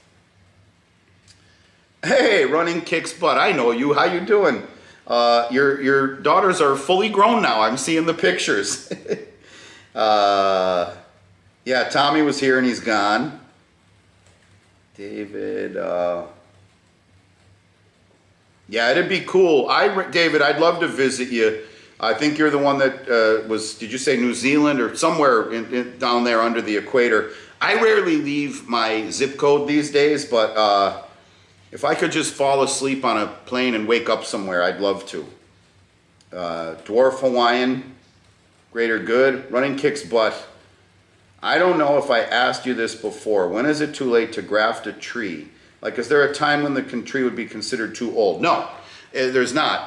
That's called top working, and I recently stumped a 20-plus-year-old tree. The trunk is this big around, and then waited for it to grow new sprouts, and then I just grafted onto the sprouts just as if they were seedling sprouts. And I still owe you a Glen mango tree. I forgot. I am so sorry. I owe you a Glen. Ken, how you doing, buddy? Do I apply boron to my avocado trees? You think you have a deficiency? I do some micronutrients sometimes when I spray the copper. I'm not sure if boron is one of them. I used to have, when I had a ton of lime trees, I'd put boron on the lime trees. But then Hurricane Irma knocked out all but one of my lime trees, and I don't really put any effort into that tree at all. What it gives me, I just pick. But I used to produce thousands of limes until Hurricane Irma, and I had to put the boron on those. Greater good, you think it's 015, not 019. You know, I don't know what it is. Yeah, it's one of those two, 015, 019. The ZIL variety I have. I'd have to, yeah, you can correct me. I might have the number wrong. Am I talking about the Antonio mango as a cold hardy cultivar? You know, I really don't know. Like I say, I know there's a guy over in California. This is a question that was asked by Joe. There's a guy out in California that I know he's growing tons of seeds and trying to get like a mango that's going to grow good in a cooler climate. I think eventually we'll land on one. Let's see here. Greater good, Joe. Bob White, fantastic information. Great. Oh, thank you very much. It was just kind of like a rainy Sunday and I wanted to try out my new camera. Alexander, you got 13, 14 avocado trees in your apartment. You got the bug. You got the disease. Your main one is 30 months old, and it makes you sad to see it deteriorate. Yeah, you're growing them in a tough spot, you know what I mean? So it's going to take a lot of work. And my brother's right. It sounds like an awesome apartment. Joking Atheist, thanks for the channel. Well, thank you for the comments. You're a very positive participant on the channel, and I look forward to hearing from you when I see your comments, so thank you. How do we escape the perils of monoculture and still produce commercial grade produce? This is a question from JP Sammy. A lot of people talk about the perils of monoculture, but okay, we've seen the Cavendish banana, right? Or the Gros Michel banana. There was a banana called the Gros Michel up until like what, the 1950s, 1960s. The Gros Michel banana was the commercial banana. That was the banana that was on ships exported all around the world in markets around the world. And the Gros Michel, a disease finally attacked it. And Gros Michel bananas were no longer available, and they've since come up with the Cavendish. And so, yeah, monoculture is when we're just growing one thing, right? We take a farm and we plant out all avocado, and maybe we plant out all the same kind of avocado. So the Hass avocado, for example, is 95% of the market. It's 95 out of every 100 avocados eaten in America is a Hass variety, right? If some disease comes along that is dangerous or detrimental to the Hass, we might lose that food source. And then the 5%, which is the hundreds of other avocados, the avocados we grow here in South Florida, for example, or in the Caribbean, we'd have to fill in the gap. But in the meantime, there'd be a huge loss. Or, people say that about corn or about wheat. If some little bug without the genetic variety, we could wind up losing out. And so I get that, but there's a sort of, I don't know if it's like a boy who cried wolf. No, there's more of like a sky is falling kind of mentality that I see out there, where there's this negative perception of farmers and the farming industry, and all they want to do is poison the land and make money. And I'll tell you right now, I used to be a vice president at a corporation, one of the biggest in the world. If all I wanted to do was make money, I would go back to that. I make less than 1/10 of the money I used to make at that job. I'm in this for the love of the game, and a lot of farmers, most farmers are into it because they inherited a farm from their father, who got it from theirs, who got it from theirs, who got it from theirs, right? It's in their blood, it's what they do. In some cases, there might not be a way out, right? There's 8 billion mouths to feed on this planet, 8 billion people. I think we just surpassed that this year, 2024, maybe late 2023. 8 billion people we have to feed. And so monoculture is a very effective, efficient way to produce a lot of food. And because of that, we don't have starvation. Because of that, we've probably got, I don't know the right number, but it's probably in the billions. More people are alive today than would be if we didn't have monoculture. So yeah, we've got the danger that we're losing diversity. We're foregoing the benefits of diversity, but by doing so, we're taking on the risk of monoculture. But the efficiencies of monoculture allow us to feed 8 billion hungry mouths every day. And so it's a tricky situation. Now, we here in the tropical fruit community, we grow, monoculture, right? We grow, like I grow all avocados, but I have a lot of different kinds of avocados. I've got a lot of different kinds of mangoes. I've got mamey. So, we do mix it up, but we don't just plant things from seed. So that this tree and this tree and this tree and this tree and 100 trees in a grove, and every one of them is its own unique genetic tree, and we don't know what we're going to get from it. Unless you're in the business of coming up with new varieties. And fortunately, there are people in that business. And there are people coming up with new varieties. And so there are efforts in place to mitigate the potential downside of monoculture. And then every now and then something is going to happen, like the Gros Michel. We've got laurel wilt right now that's affecting our avocados, and the industry is pivoting and doing things a little bit differently now in the avocado business, right?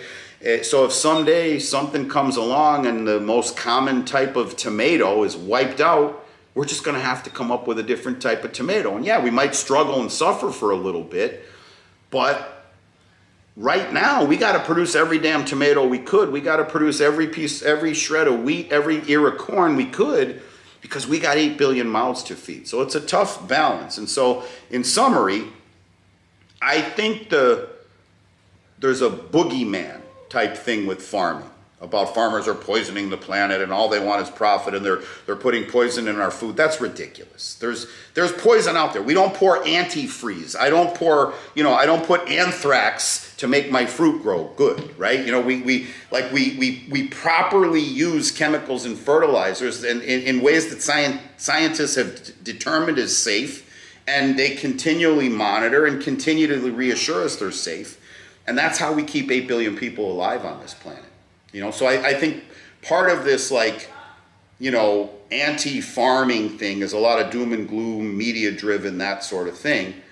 But then also there's a lot that the outside the industry people don't know. Of course we're trying to come up with new varieties. Of course nobody who grows something for a living, cattle, pigs, what have you, wants their business wiped out because some new single-celled organism just comes along and, puts them out of business, So we're always looking for new varieties and new things to come out with and to grow. But it's I just talked a lot about it. You could see it's a very interesting topic, and I appreciate the question. David, you've grown some trees. I lost you again. God dang, I'm not good at this.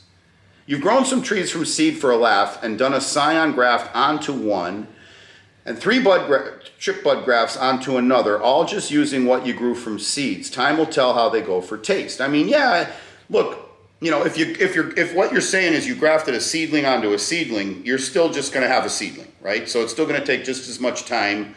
But yeah, if you're putting like a few different kinds of seedlings onto one tree, you're going to wind up growing a tree that's going to grow a bunch of different kinds of, I think it was avocado you said, which is going to be cool. You've grown some trees from seed. You didn't say what type of fruit, but yeah, that could be really cool.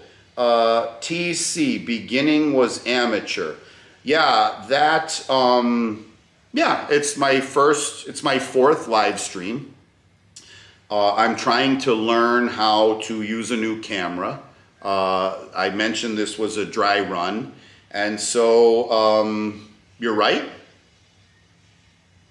Okay, Alexander, you might buy fungicide, maybe not copper or sulfur, but it should do the job. Yeah, do whatever you're comfortable with. We use copper here. Try out what you want. Since you're growing indoors, your issue might not even be fungus. It might be, you might need a humidifier. You might need to monitor the humidity. Bob White, instead of employees, maybe some of us would like to come in and do week-long internship to work and learn. Before Hurricane Irma, we used to do a little agritourism and we'd have people stay. And one group came and it was awesome because we shot a bunch of squirrels, we skinned them, we ate the squirrels, we took the fur from the squirrels and we made fishing lures. And then we went out the next day into the Everglades, we caught fish with the homemade lures, took that home and ate that. And we kind of did this like Everglades, 1800s pioneer days kind of thing. And it really was a lot of fun. So yeah, I think you're right.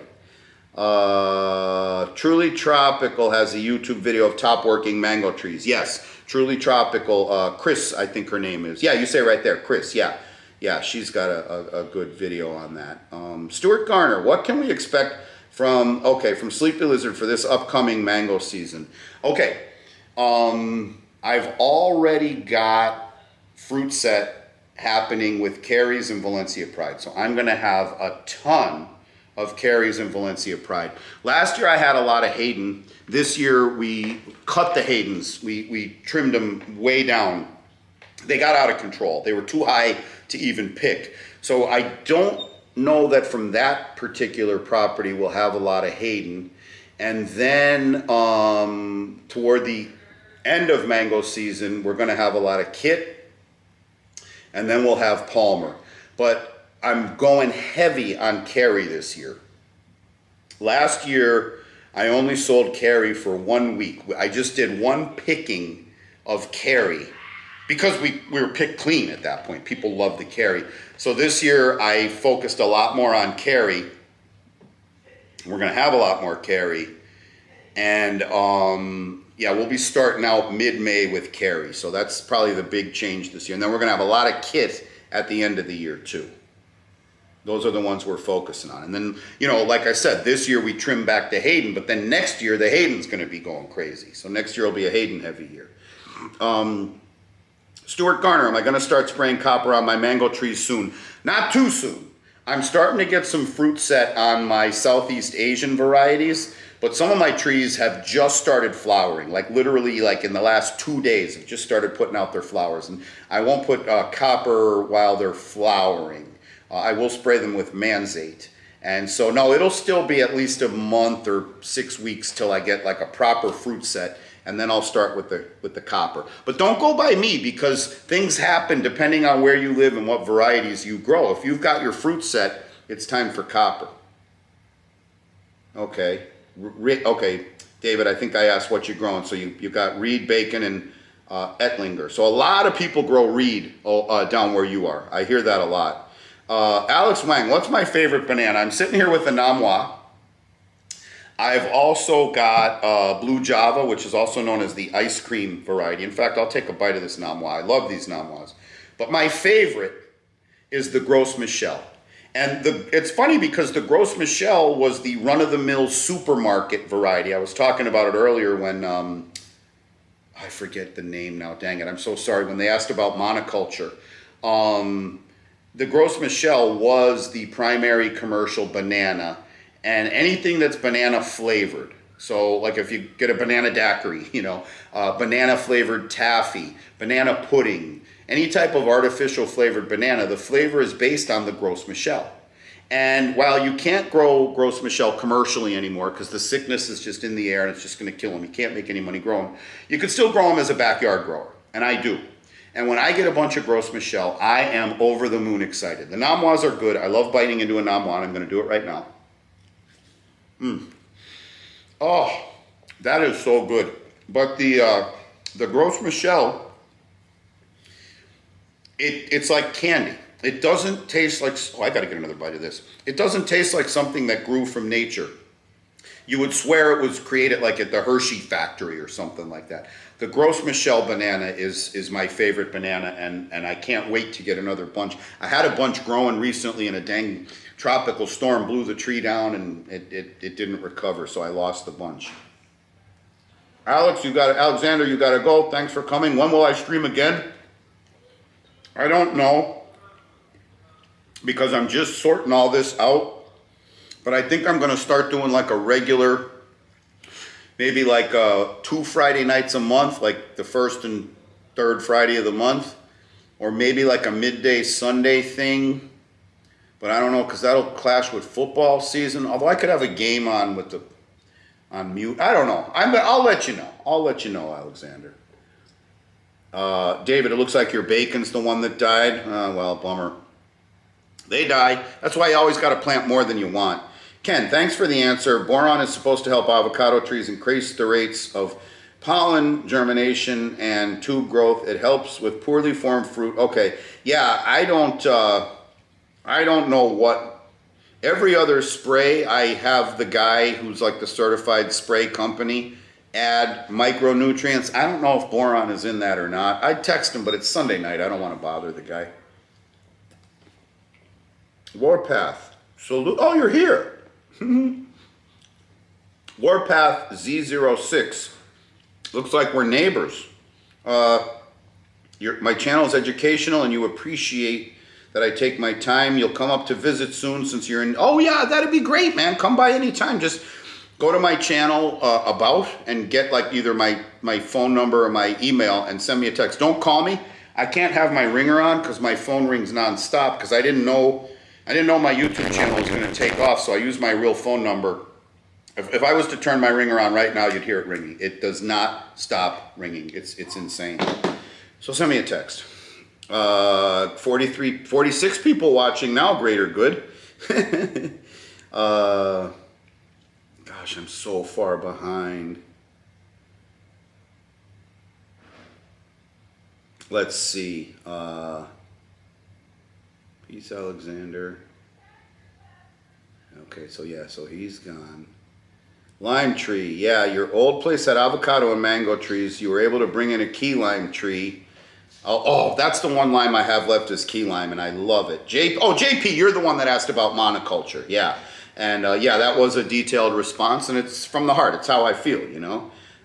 Richard Campbell is working on trying to make new mangoes. Yes, I don't know him, I know of him, and I know he's one of the ones doing that. Yes, for sure. JP says, TC's comment was done when I was talking about your beginning, not the beginning of the video. I'm a little, I can't remember, but like I said, it's hard to keep my mind straight. But yeah, I probably got confused at some point during the stream. Sorry about that. Ken, have I or someone I know ever grafted two different varieties of avocado that flower at different times of the year, one early, one late? Does that really work? Yes, and yes, and yes. I have, other people I know have, and yes, it really works. Not only in early and late, but if you can do a flowering type A and flowering type B. So whenever I get a seed that gives me two sprouts, what I used to do is cut one and let the other grow strong, because you don't want the two competing with each other. What I do now is I set those aside, and while they'll grow slower, I wait till the two stems grow. So you see like this mango, you know, the seed only has one stem, but imagine like this was forked at the seed. And you could put one variety on one side and one variety on the other. And so what I do is Simmons and Monroe. Simmons is a type A, flowering type A. Monroe is a flowering type B. Simmons is an early, I have Donnie's that are a little earlier, and Monroe is a late. So the AB thing, for people who don't know, avocados have a flowering behavior called synchronous dichogamy, where there's two flowering types, A and B, and some varieties are A, some varieties are B. Every avocado flower has a male phase and a female phase, but they're reversed. So when the A's are female, the B's are male. And then later that day, the flowers close, and then in the afternoon, the flowers open reversed. So if they were male and female, then in the afternoon, you're female and male. So in the morning, let me see if I have this right. In the morning, the B's, I think, fertilize the A's. Then in the afternoon, the A's fertilize the B's. I might have it backwards. But if you have one tree that's got an A and a B, then for half the day, the flowers are going to pollinate the B's. And then for the other half, the B's are going to pollinate the A's.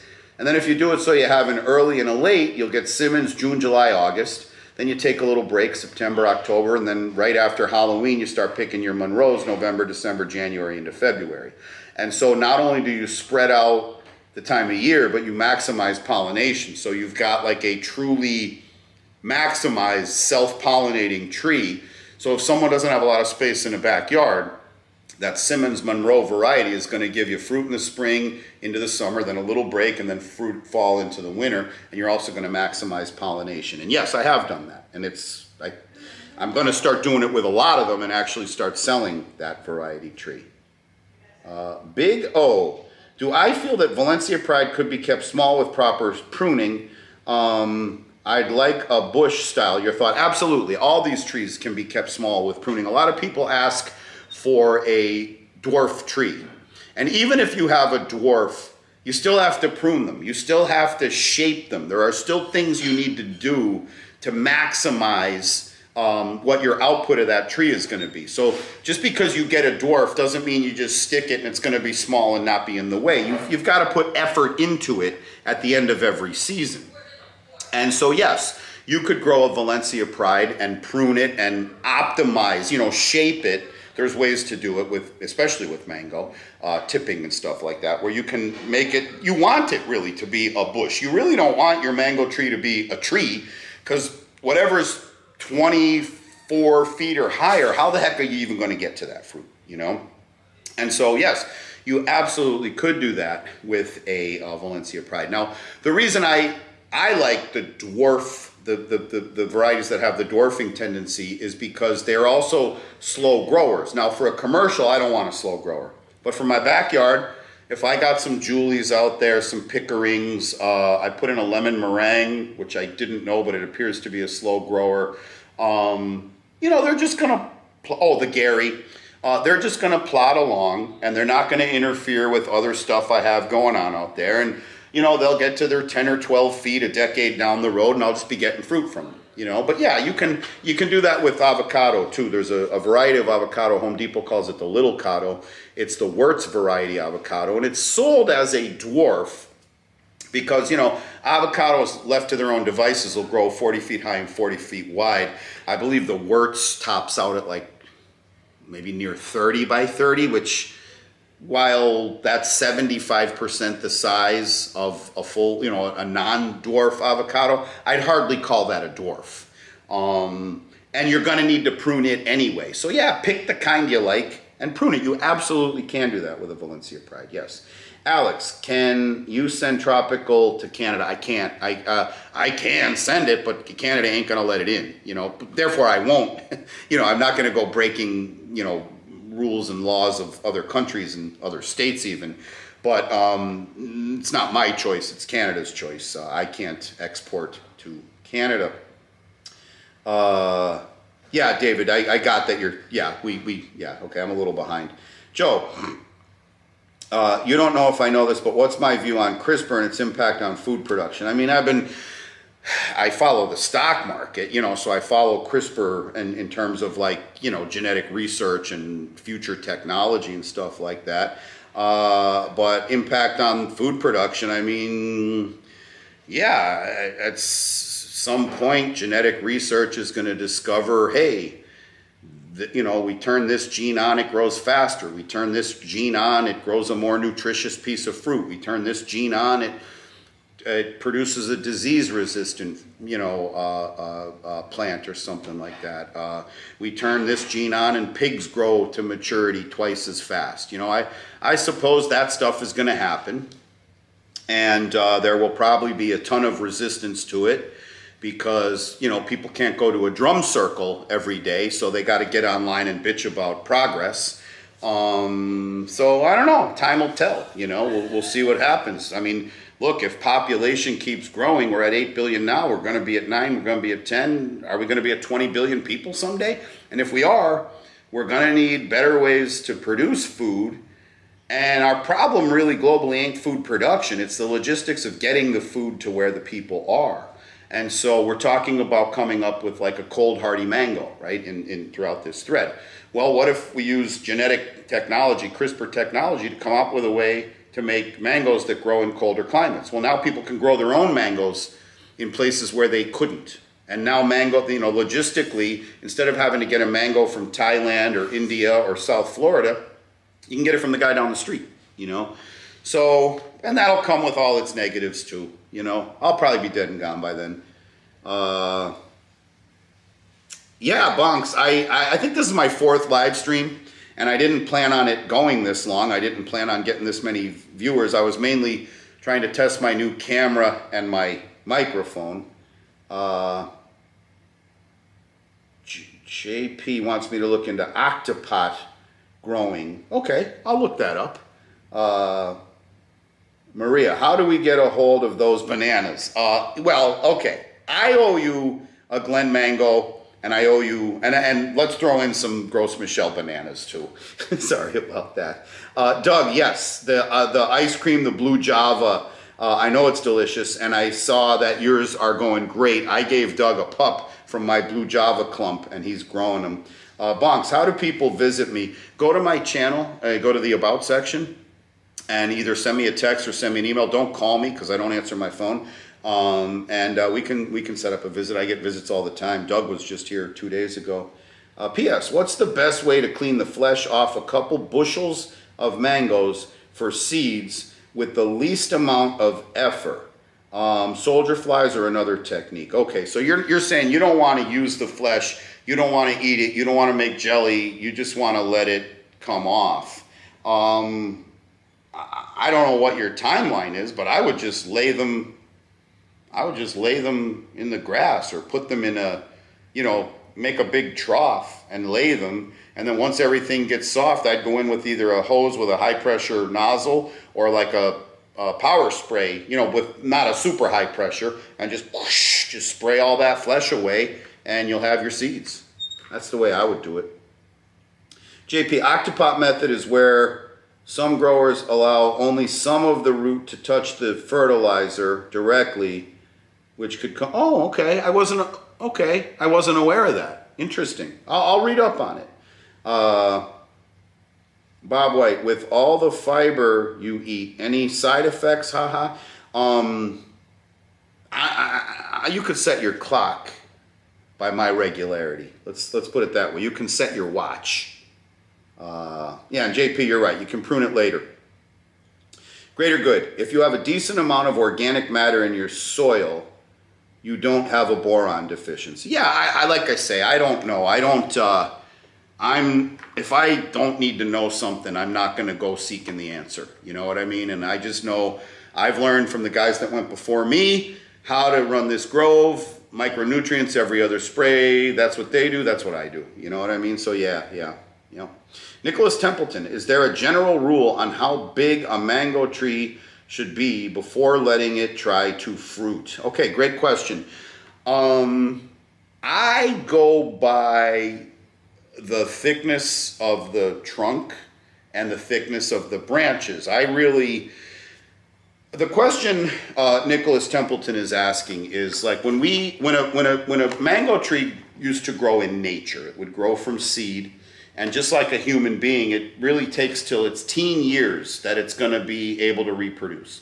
Fruit production is reproduction in the tree world, right? And so trees would be growing for 10, 12, 15 years before they tried to produce their first fruit. They'd be huge. There'd be strong branches, a strong trunk. Okay.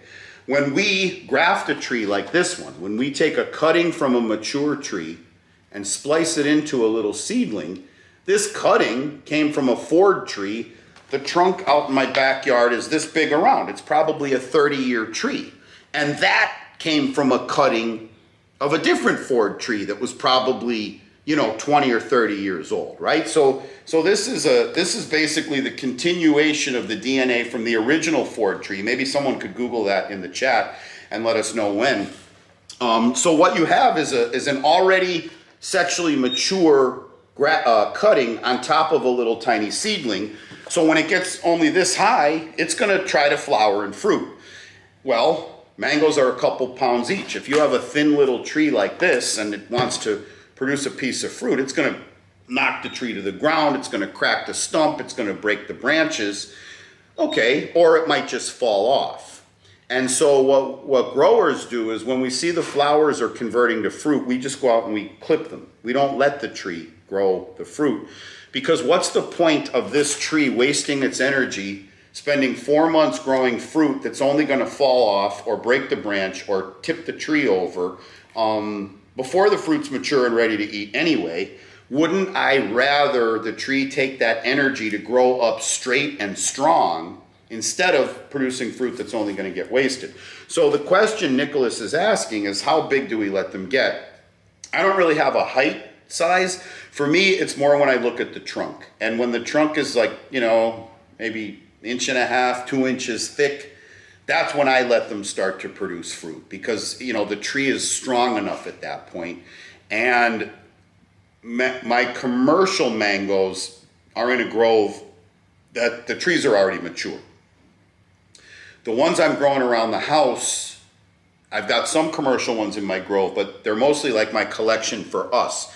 The specialties, the lemon meringue, the Julie, the Pickering, the Kaiser, the Maha Chinook, the Pim Sung Mung. It's more of a collection.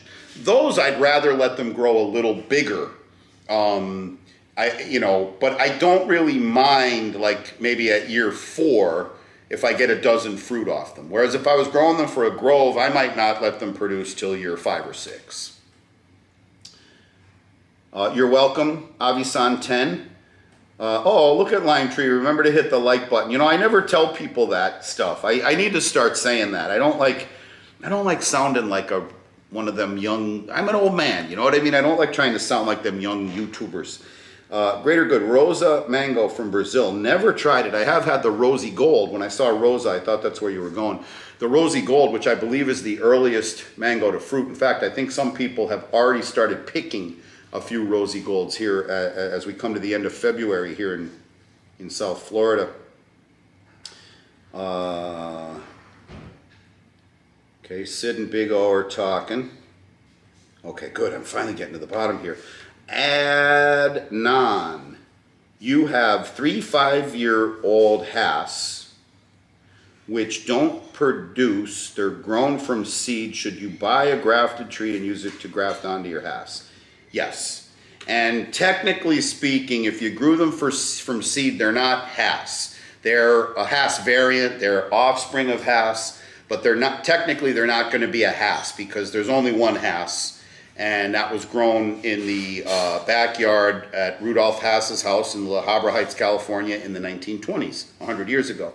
Every Hass tree that produces the 4 billion Hass avocados that are consumed every year is a cutting of a cutting of a cutting of a cutting of a cutting of a cutting, cuttings like this, of that original Hass or mature trees that grew from cuttings of that Hass. When you grow one from seed, it's a seedling variety. It could resemble a Hass or it could be very different.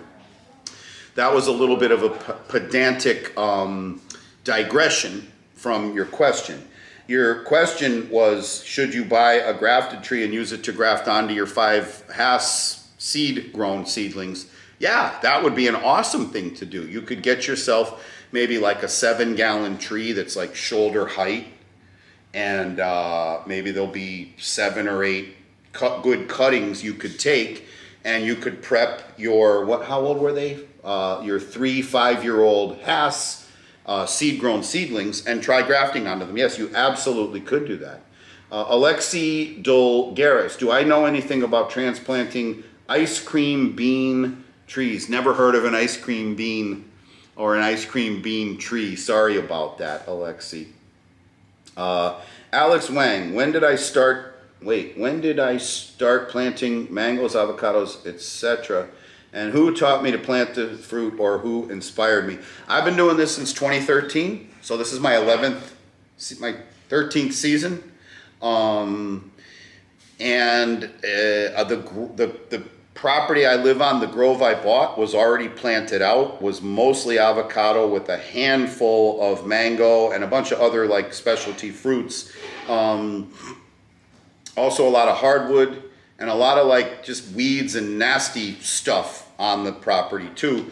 And slowly over time, the main catalyst was Hurricane Irma that cleared a lot of that stuff out, and then I started clearing more land and started planting stuff on my own. And then laurel wilt is a disease that kills avocado trees. So as I lose avocado trees to laurel wilt, I've been replacing them. I first started replacing them with mango, and then I started replacing them with sapodilla, which I love, and lately I've been replacing them with mamey, which is another fruit that I love. Why did I get into it? I got into it just because I was in the corporate world my whole life, my whole career.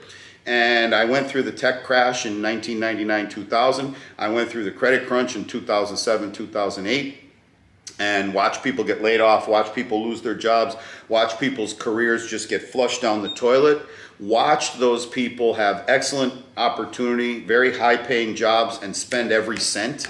And then all of a sudden they go home from work on Friday, they show up for work on Monday, and they find out they don't have a job. Or they find out the company they work for is no longer in existence. And I didn't want that to happen to myself. And so I wanted like there to be a soft landing for me to get out of the corporate world, either by my decision or when they finally boot me out. And so I one of the ways I want, in addition to like saving money and investing in the stock market and different things like that, investing in real estate, I thought it would be great if I could make money where I live. And you're not really going to do that in suburbia. You know, I mean, maybe if you crochet Afghans or, you know, something like that, you know, something quiet, but, you know, so one option would have been to, you know, there's properties here in South Florida where I could have bought, you know, the house, and then there's maybe some cottages or other little, or you could get like a duplex or a multi-unit house, a multi-unit building, and you live in one of the units and rent out the others.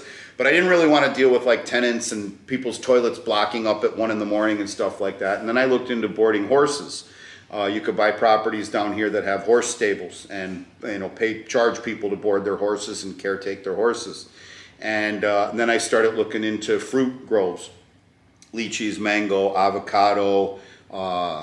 Those were the big ones, lychee, mango, avocado. There's also nurseries like landscaping, decorative, ornamentals.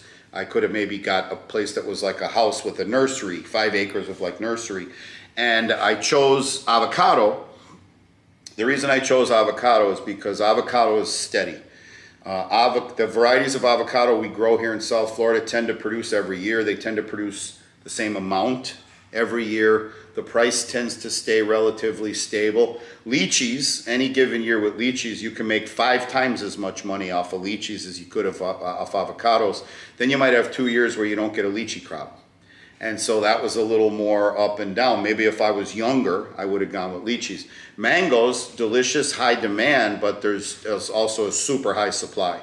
And when you import them from other countries, even a higher supply. And so you can't make money on mangoes. I mean, there's just so many people that grow mangoes. The price just plummets. I mean, like we get a good price for like 2 weeks and then that's it, you're done. It costs more money to pick them than it does to sell them. And so I didn't really want to go mango either, so I chose to go avocado. Where did I learn? The way I learned was through people like Armando, who you see in my videos, and there's a couple other guys who work even more closely with me, but prefer to not be mentioned or to be on video. They're just shy, and who have taught me a lot, And then there's also like older guys in the business, guys that are in their 70s that have been doing this their whole lives, and they're starting to retire and pass on the knowledge to the younger, look at me with my gray beard here, the younger generation. And I just developed a passion for it. And these old farmers, I'd be like, hey, I'd go fishing with them and stuff like that, and we developed friendships. And they'd say, hey, we're trying something new over at this 20-acre grove. Come here and check it out, And I'd ride with them. I'd get in their trucks and ride around and learn about the business, learn about the growing. Now, there's YouTubers out there that are going to be much better about like pH balance and fertilizer and soil and micronutrients and all that kind of stuff. I don't really worry about learning that because I'm running a business. I hire people to do that, and I learn from my workers too, but I'm more focused on like the managing of it all. I mean, I got this year 15, 21, 26 acres that I manage the fruit for, and I can't be out there tinkering with one sick tree. I got to have workers doing that, and so I picked up that knowledge, but like.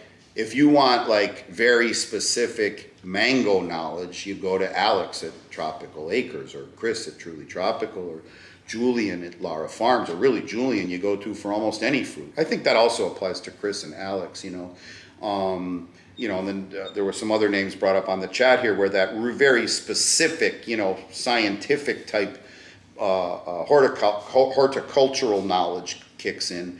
I feel like my expertise is more one of an alternate way of making a living. I think a lot of people would love to leave their 9-to-5 jobs and do something similar to what we're doing here. And then I think the pandemic hit and people want to feel more secure. They want to be able to grow their own food at home. For a while there, you couldn't get chickens. Everyone was buying chickens so they could have their own eggs and stuff at home. And, I've kind of coined a phrase, soft grid living. I don't live off grid. I'm not a full-on homesteader, but I definitely live soft grid. We can have a hurricane and be a couple of weeks without electricity here and we don't miss a beat. We can pump our own water. We got hand pumps. I got diesel pumps. I got generators, But I also, obviously I'm on the internet right now. Obviously I have electricity going through my house right now. So I'm not off grid, but I'm not as dependent on, say, the grid, if you will, as I used to be, And so that's kind of what took us in that direction. And then sure enough, in February of 2015, I did get the email. I was a corporate vice president at one of the biggest corporations in the world, and I used to be the guy that had to sit someone down and deliver the bad news to them that they're being laid off, which I hated doing. I could fire someone and not crack a sweat, because if I fired you, it meant you were doing a horrible job and I'd been warning you, and I'd been working with you, and I'd been trying to rehabilitate you, and for whatever reason, you just weren't going to do your job. I had no problem firing people.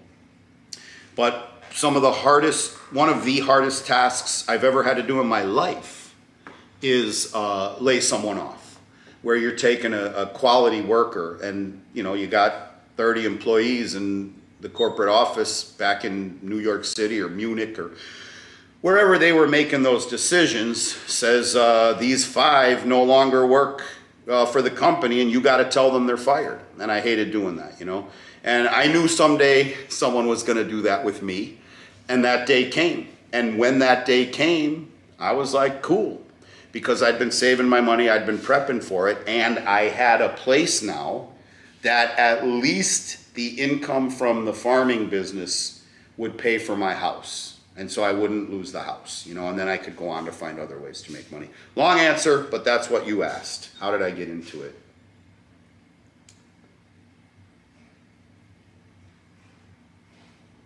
John, Rosy Golden Rosa are different mangoes. Yep, absolutely, you're right. Yeah, I never heard of the Rosa, but yeah, I gathered that when the comment came up earlier. Adnan, thanks. Oh, you're in Australia. Okay, so we got a couple people from Australia right now. Do I recommend Lamb Haas or Gwen variants? I don't know either. You guys grow Reed, Gem, Haas, Lamb, Bacon. What's this other one you said here? Gwen. I've never tried any of those. Yeah, I don't know the varieties, y'all. We have Bacon around here, but I haven't tried one. So I couldn't make a recommendation. Sorry about that. There are some other people here from Australia that could probably chime in. A31 Alvo, how you doing, my man? You comment quite a bit on the channel. Thank you. You're maturing 20 plus gem trees. When you have budwood, you'll send me some. Fantastic. Let's do it. Stuart Garner, you're up for it if he is. Oh, I don't know what you two were talking about. I'm going to have to go back and look at the chat. I'm going to the gym. What gym? 24 hour. With Chris? Yeah. What time is it? 6:51. Okay, my kid's going to the gym. How's your back?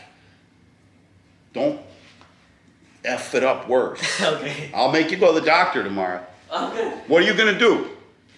Just. Sorry about that. Don't mess your back. I'm not. All right, take it easy. All right. Love you. All right, I love you too, buddy. Are you coming home after that? Yeah. Is Chris coming back or just you? Just me and Chris. Okay, cool. I'll see you in a little while. Yeah. All right. Sorry, family business. Isaiah Oduma. Why do the Mame and Sapodilla that you buy from your local store and put on your counter keep rotting before they turn soft and ripe? Probably because the people picking them are picking them too early. And I showed earlier, now it's not really a good example because these have been off the tree for a while, but you'll see scratch marks on the very tip of this Mame. You'll see a couple of scratch marks there. Let me see if I could find more. Right here below the stem on the butt, there's a little notch. See it with that orange rust color in there. Here's a little scratch mark. And then also I showed earlier on the Sapodilla, you see here scratch marks, right? And you see this one, my wife accidentally picked it too early. The scratch led to a green, watch, I'll scratch this guy, you'll see it's green underneath. It was too early to pick this. And this fruit will not ripen. It was too early to pick it. Now, that happens. I mean, she goes out and picks 50 or 60 of them.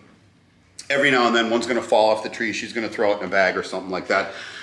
No big deal for us here at home, but when we pick these things, we scratch them and we make sure they're red or rust colored underneath and not green. You'll see here's a couple other scratch marks. And as the season goes on, the Mame gets more and more scratch marks. So now there's a little trivia thing you'll see when you're in a market, you'll see some scratch marks and now you know where they came from. I don't know where you are. Who asked that question? Let's see. Isaiah Oduma asked that question. I don't know what part of the world you're in, but there are unscrupulous growers, and there are people who pick stuff early and rush it to market. And it's actually a huge problem for us down here in the agricultural district of Homestead, Florida, because we get people who steal fruit. They'll cut through the fence and they'll go into a grove and they'll pick a bunch of fruit and they'll take it and sell it. And it's not on a small scale, it's big scale. They've got refrigerated trucks, they've got packing houses, they've got distribution channels. And what happens is they'll pick a bunch of avocado months prior to it being ready. It gets on the shelves of, like, not Publix or Walmart, you know, or Kroger's or nothing like that, but of little fruit stands and corner stores and things like that. People buy the fruit, it never ripens or it ripens yucky, and they say, oh, we don't like that type of avocado. And that hurts us. And we actually have people that go up into Miami and up into Fort Lauderdale, and undercover they shop, and we'll know by looking at the fruit. You know, if we see a Monroe avocado on the shelves in September, that's 2 months early. We know somebody's either picking their own fruit and selling it early, or it's been stolen. So I don't know, you know, the mamey you're eating might have been stolen and picked too early, or you could have an unscrupulous grower who's picking it too early and selling it. And my philosophy with that, and the thing I teach my guys, my workers and stuff like that, is you can shear a sheep 100 times, but skin them only once. And so you could think you're slick, and you could go out and pick a bunch of unripe fruit because it's so early in the season that the price is super high, and maybe put a few extra grand in your pocket once. But if that's a legitimate market, a legitimate farmer's market you're selling to, his customers are going to come back and say, hey, this fruit never ripened. They're never going to buy from you again. And so, you know, I preach doing things right. And I want to shear a sheep 100 times. I don't want to skin my customer. I want to have a symbiotic relationship. When that sheep, when summer comes around and he's got too much wool on his back, he wants me to shave it. And then I sell the wool and the sheep feels cool, you know? We mutually benefit from the relationship. So probably what's happening is your fruit's being picked too early. It's a huge problem for us with avocados. Even the imports we get, they're picked too early. They're chilled, they're gassed, people eat them, they taste disgusting, and they say, oh, we only like the Hass avocado, we don't like those big green ones you guys grow. Then they buy a box from me, and 2 weeks later they're buying another box and another box and another box because they're properly ripened. And I'm sorry that happens to you. Yeah, that sucks, Isaiah, that they all rotted. You did the scratch test and they all passed? Well, I don't know what to tell you then. Maybe there's something wrong with the fruit. Guy Ross made a podcast, How I Built This. He did an episode on resilience. Okay, I'll have to look up Guy Ross. I don't know who he is. Yeah, 831 Avocado, saludos a Tovar. I called him the other day. I'm waiting for him to call me back. He'll go underground sometimes for a few weeks or month at a time. Big O, what do I have available for sale on my site right now? Unfortunately, this time of year, all I have is mamey, t-shirts, and hats. We're going to have cuttings coming soon. In May, we'll start with mango. In June, we'll add avocado. And then when lychee is ready, we'll add lychee. We might add a fruit called kaimito, which is also known as star apple. I need to do some tests and see if it travels well. Because I don't really, I mean, lychees I have to overnight. But people love lychees so much, they're willing to pay the FedEx or the UPS overnight shipping, which if you guys want lychees that bad, I'll send them to you. But it's an awfully expensive way to buy fruit. But I try to send fruit that's got like a week or 10 days off the tree so that I could use, you know, US Postal 3-day, which is a lot cheaper, which saves money for y'all, you know. So we're going to test the kaimito.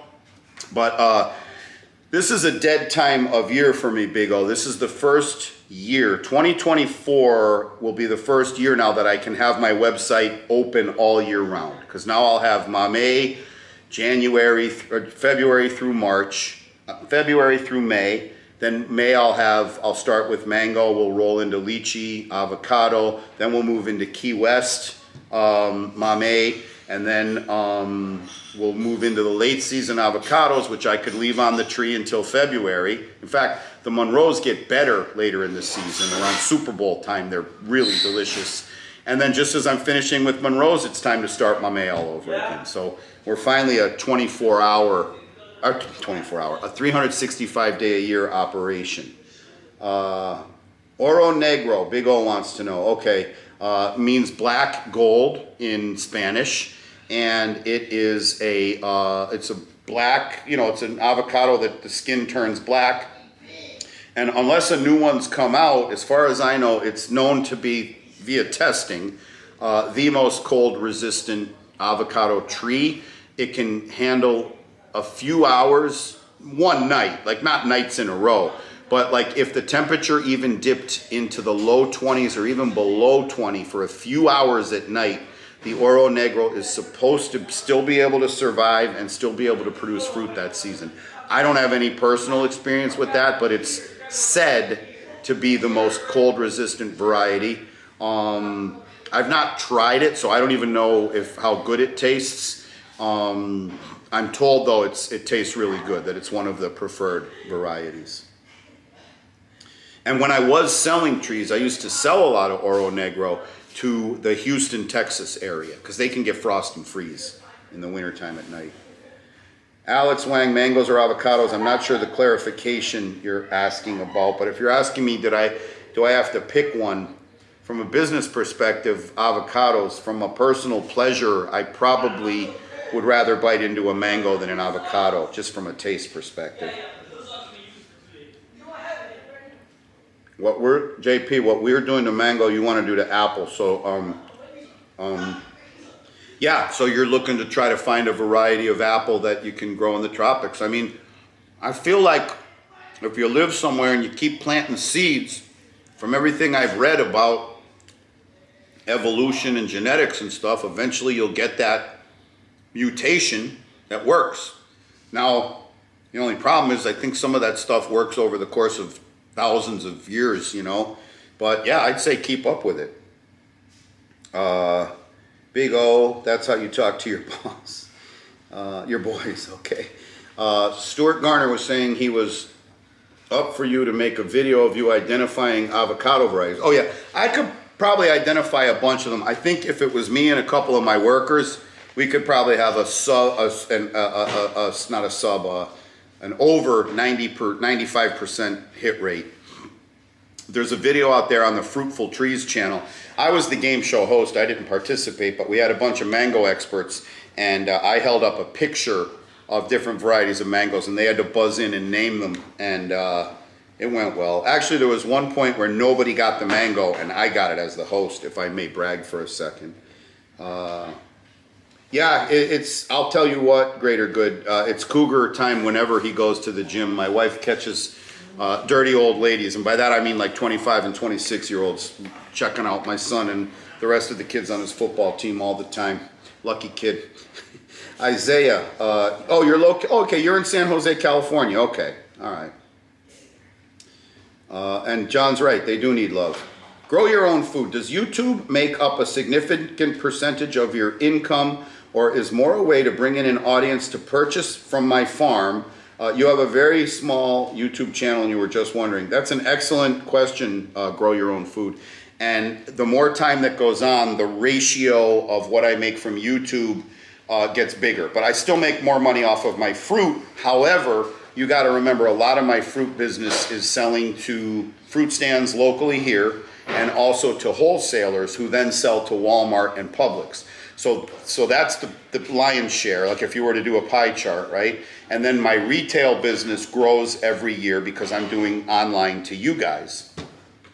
And then as I get more viewers through the YouTube channel, of course the views go up, and I make a decent buck off of YouTube now also. So that would be the smallest wedge in the pie chart. So my wholesale and my semi-wholesale, to my fruit stands would be the lion's share of the business. And then you got the retail, and then you got the growing YouTube. And I think the YouTube is going to be the one that continues to grow because my content, I think you'd call it evergreen.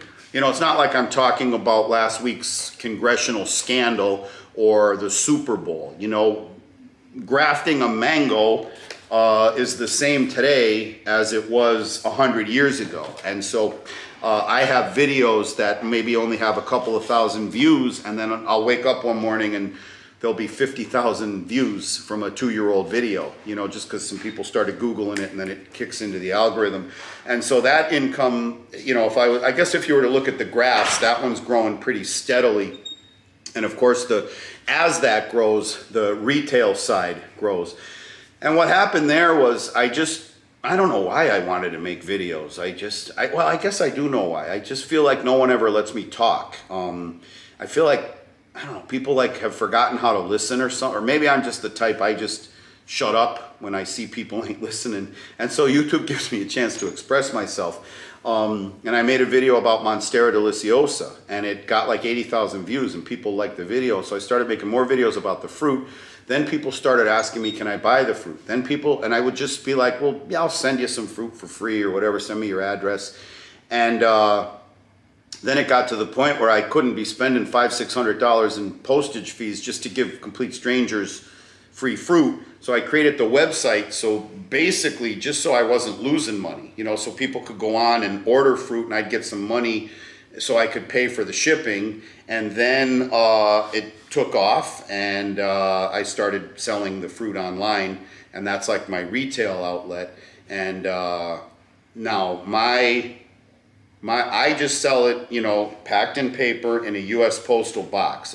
It's not something you necessarily give someone as a gift. It's not very pretty because I just want you to get the fruit.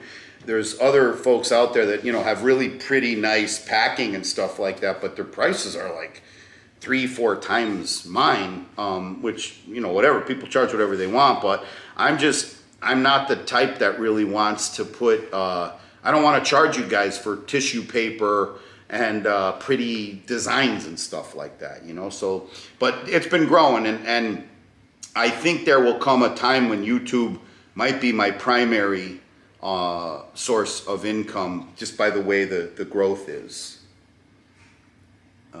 Samsung, your 20-year-old huge sapodilla trees. Oh, they don't fruit. Only 1 or 2 per season, but they used to. Oh, they probably need fertilizer. I mean, I don't know for sure, but it could be like maybe you moved into the house and the person prior to you was fertilizing. I really don't know. But try hitting them with some 839 fertilizer. It's February now. Hit them now and then hit them again in September and see if that helps. Avo, you're in Santa Cruz. Okay. JP Sammy does, I got it right now. Lychee fruit on tropics. I thought they need cold to fruit. It's my understanding, and I had one lychee tree and I didn't really pay much. I'd eat the lychees off it, and then it got knocked down in 2017 in a hurricane. That yes, lychee does require a couple cold nights to tell it to flower, but I don't know how cold, and I know like mango, avocado, even some mamey, sapodilla, a lot of that grows in the Caribbean. I don't hear of lychee growing there much. I hear of lychee here in South Florida and a lot of it in Asia, so I'm not real sure, but I know. That's one of the reasons I said earlier, when you might have a really good year with lychee and then the next year it doesn't fruit at all. There's 2 reasons for that. One, certain varieties of lychee just don't fruit every year. It's natural for them not to. They'll take a year off. But then some of them, when they're on their on year, if it doesn't get cold enough to trigger flowering, you don't get a crop. So it's a risky crop if you want a regular income from it. Oh, John, you ordered star apple from Julian. You're going to like it. That's one of his specialties. I don't know if you've eaten it before, but it's delicious. And John, what varieties of star apple will I have? I don't know the names, but I'll have the green and I'll have the purple. I don't know. I'll have to ask one of my workers what the actual name is, because one of the properties that I manage that primarily for its lychees, they also have a handful of kaimito trees, like nothing they could ever like bin up and send to a packing house. They've got to just like sell them to a fruit stand or something. So I just told the landowner I would sell them for her on my on my site. So either I or one of my workers is gonna have to ask her, but she's got both the green and the purple, but I don't know the names of them. And I might not even sell them online. What I'll do is I'll send a box to my dad and see how they ship. So we'll see. Do I use weed and feed fertilizer? I don't know what that is. I just use pellets that I get at, I don't know what weed and feed fertilizer means. Is that like something where you can do like weed kill and fertilize at the same time? I don't know. I don't know what that means. Sorry about that. Can Pancho avocado can handle 15 to 18 degrees too? Okay, I didn't know that. But yeah, I've been told the Oro Negro gets down there too. Oh, here's Nicholas again. You're in Southwest Florida. Okay. Yeah, hopefully our rainy season this year is a lot of rain. I mean, rainy season started last year early and we got a lot of rain. I don't know if that's why we had such a great mango crop last year, but it was a really good year for that. And JP Sammy, my comments are gold. I mean, I try to reply to people. I was a salesman my whole career, and so it's kind of in my blood. And then when the YouTube shorts came out, see, back to the question about like making the money off of YouTube, my typical audience is a lucrative market for advertisers. A lot of you guys are gardeners, you're homeowners, you're people, you know, if you're into planting fruit, it probably means you own property. It probably means you're a little bit older. You know, 16-year-old kids don't plant mango trees, you know. And so, you know, Disney Cruises, Fidelity Investments, Ford, GM, Honda, you know, they want to advertise to you guys, and YouTube splits the revenue, which is how the content creators make money. And so when I was doing only long form videos, I had a very mature, very polite comment section, really different than what you find in YouTube. I mean, YouTube is known for having a toxic comment section. And then when they started with the shorts, I tried a few shorts, I didn't really like them. And then I took another run at shorts and I started doing good at shorts. And now I've attracted like the rest of the internet. And there's like a lot of people that love to be dicks. And I just love it, man. I just love messing with them. And they're so stupid because you know, they just keep commenting and they think they're insulting me, but all they're doing is giving me more content, more comments, which gives me more views. I love it. But man, could they be nasty? I don't care. I mean, I was the oldest of 4 boys and I was a salesman my whole career, so nobody's going to hurt my feelings, but god dang, are they nasty. Keegan, how expensive will I be selling my trees? You really want a grafted avocado tree, but you can't find anything for 25 bucks and you don't want to graft it yourself. I mean, I'm not going to sell trees. I'm going to sell cuttings. Selling the trees is I still would have a year-long process to get certified to sell trees in California. And, you know, if you think of where can you grow avocado, mango, and other tropical fruit, it's here in South Florida, maybe a little sliver of like Louisiana, Mississippi, and Texas, and then, you know, Southern California. But that Southern California market is huge. It's like 75–80% of this market. And so in order to sell trees, I'd have to go through a whole like year-long certification process, which I will eventually do someday, but I'm still recovering from our fire and stuff like that. So sorry about that. That said, I don't know where you are, but like locally, you can get decent trees for 30 bucks here, but that's like deep, deep, deep in the agricultural region. You know, like the further south and west you go down here toward the Everglades, the cheaper the trees get, you know, and you can get a decent, like, you know, pretty decent sized 3-gallon tree for 30 bucks, which is $5 more than you're asking.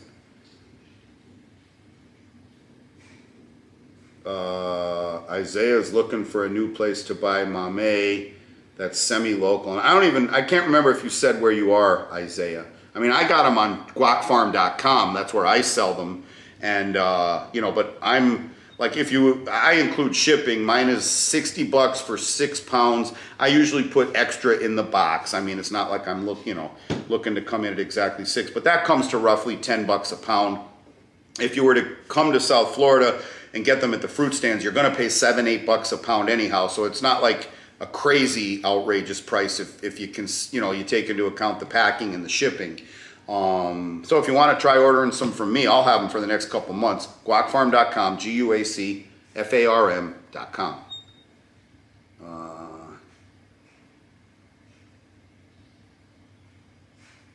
Okay, Stuart Garner asked, do I ever use Trek? I've only been to Trek one time. I went there on a tour. I know some of the people who work there. I shouldn't say that. I've used them twice. I went there on a tour one time, and then I know on a semi-social, semi-business basis, know some of the people who work there. And I have gone to Trek in the very early days when laurel wilt started affecting our trees. I would cut a sample and take it there to get it diagnosed. Even though I knew it was laurel wilt, I was still a little in denial. Everybody has it now, and I can spot it, and I know what it is right away, so I don't even bother going there anymore. But I do have friends who go over to Trek and look for varieties that are growing there that maybe aren't being sold commercially. That's how the Jamaica Mame was discovered last year. That's how the Ronnie variety avocado was discovered a couple years ago. They were just growing in Trek. But I can hit a golf ball on a good day from my house into Trek's property. It's right across, you go down my dirt road, and then from the end of my dirt road, you could hit a golf ball into Trek's property. It's right across the street on the asphalt road down there. And, but I've not had any need to use them myself. But yeah, they would be a great source. I mean, an excellent source. But I'm not really looking to be the first one to market with a new variety or anything like that. If you think I've got really, I would say I've got three types of customers. I've got tropical fruit fanatics, people who've eaten mame, people who've eaten lychee, people who've eaten Monstera deliciosa, and they know when it's in season, and they're going to Google and look for it. They're going to Google for Florida avocados. They might know the varieties. They know varieties of mango. They're going to ask me specifically for certain varieties of fruit. Those would be like your tropical fruit lovers. I have a second customer profile, which would be, I would say, like immigrants, like people who live in America who come from other countries and are now living in a place, and they're so excited to be able to get fruit they're used to. And so, people from Central America who are used to eating mame and different types of avocados, they're really happy with that. In fact, when I first started selling the mame, I said to my buddy, I said, take a look at, I sold there was 40 orders, and I said, does anything jump out at you?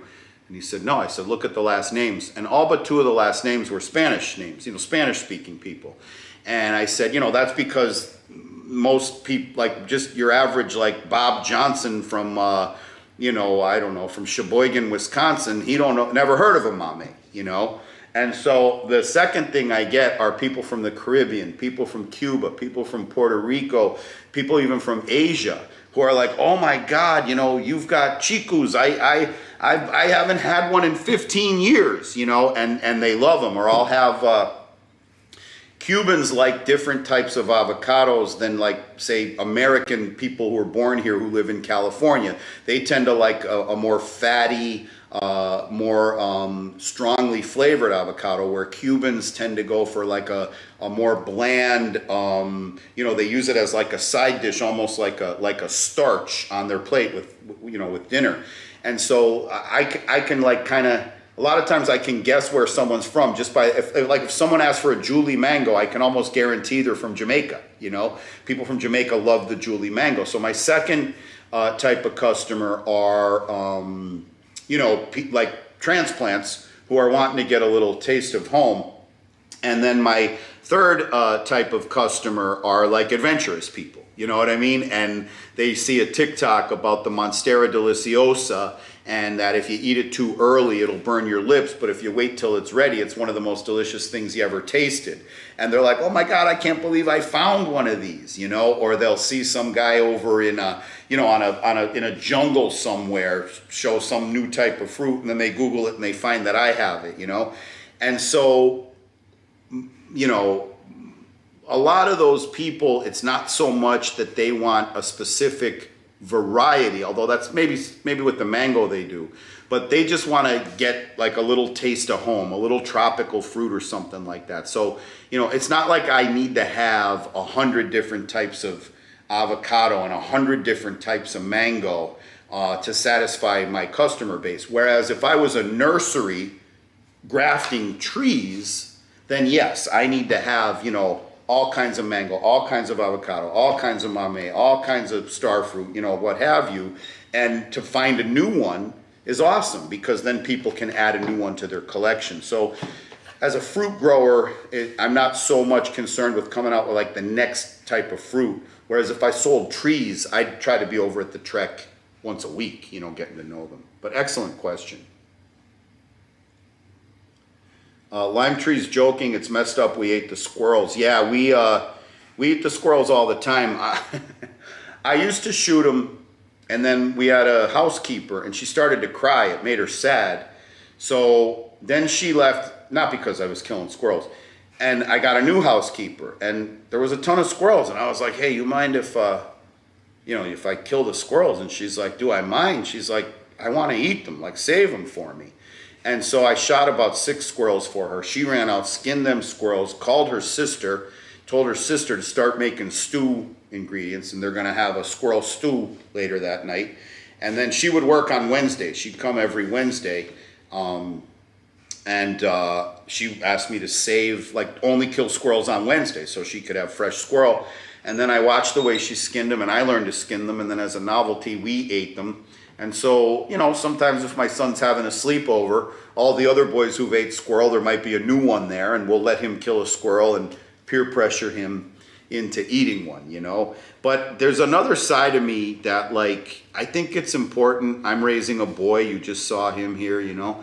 I think it's important when you raise a boy that they have tools, and they know how to fix a flat tire, and they know how to work a saw, and they know how to, you know, like they know safety around chainsaws and stuff like that. And I think a big part of that is knowing how to catch and clean and cook your own fish, and how to kill your own animals. And there was a time in my life where I felt like that was nice and cool and a novelty and character building.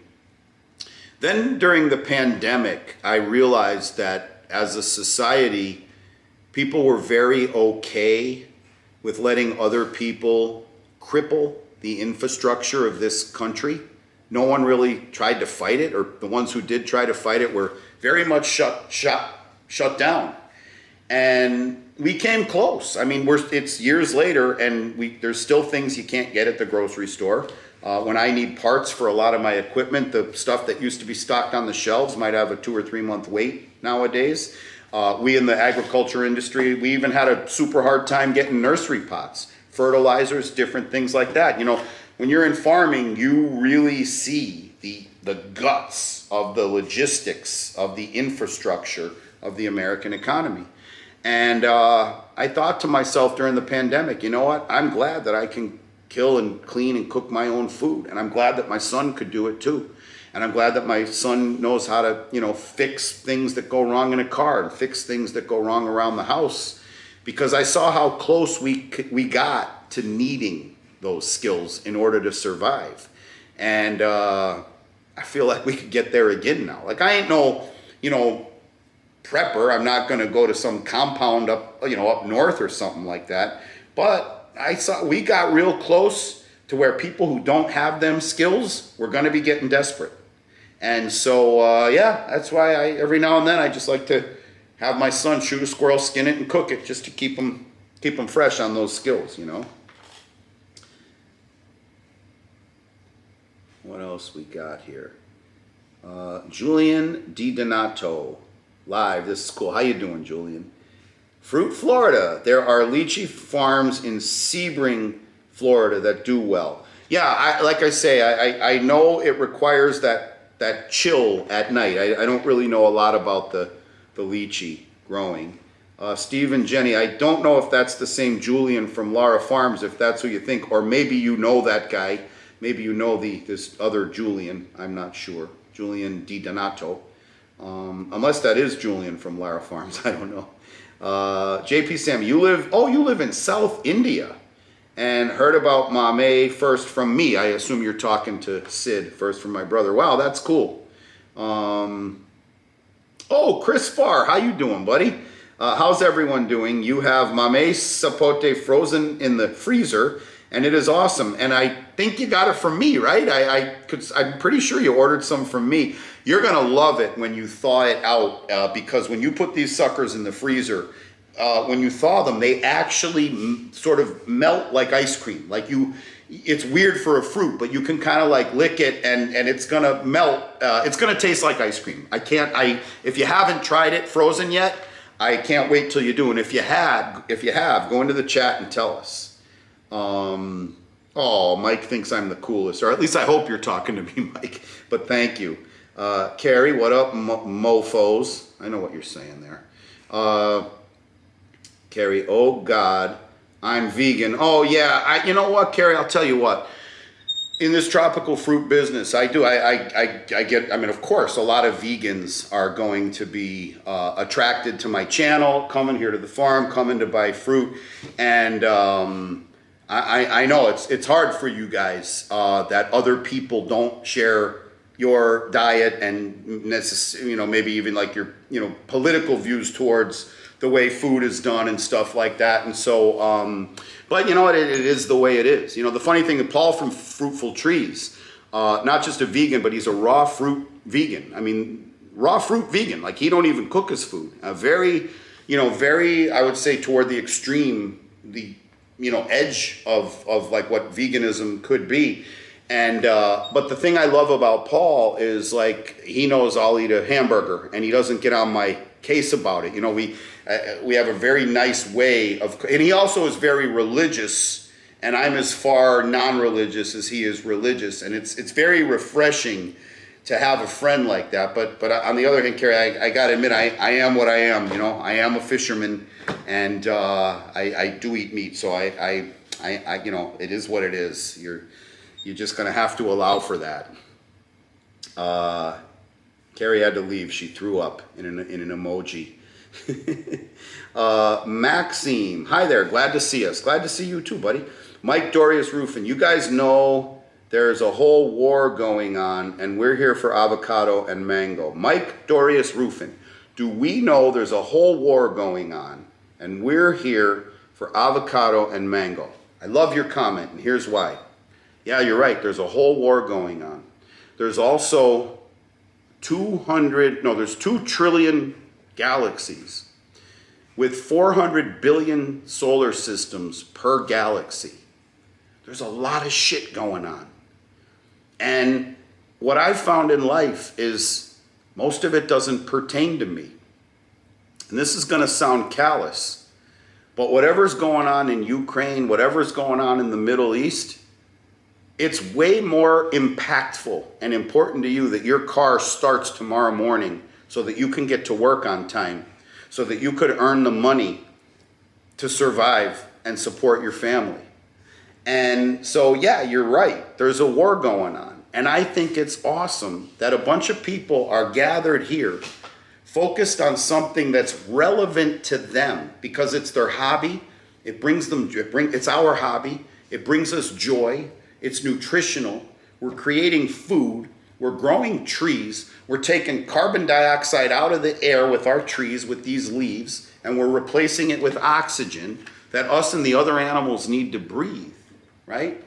As opposed to sitting there biting our nails, watching what the media shows us so that they could charge advertisers to make money off of making us think that what's going on all over the world is somehow relevant to us. And it's not. It's much more important that you find your shoes tomorrow morning. And I know a lot of you are gonna disagree with me on that, but that's cool. I'll take that heat, And but I think it's awesome. I think I love your comment. I think it's awesome that we're all here instead of glued to CNN or Fox or New York Times right now. Squirrels are vegans, greater good. You're right. And I know they love mangoes and avocados because they do thousands of dollars of crop damage at my place every year.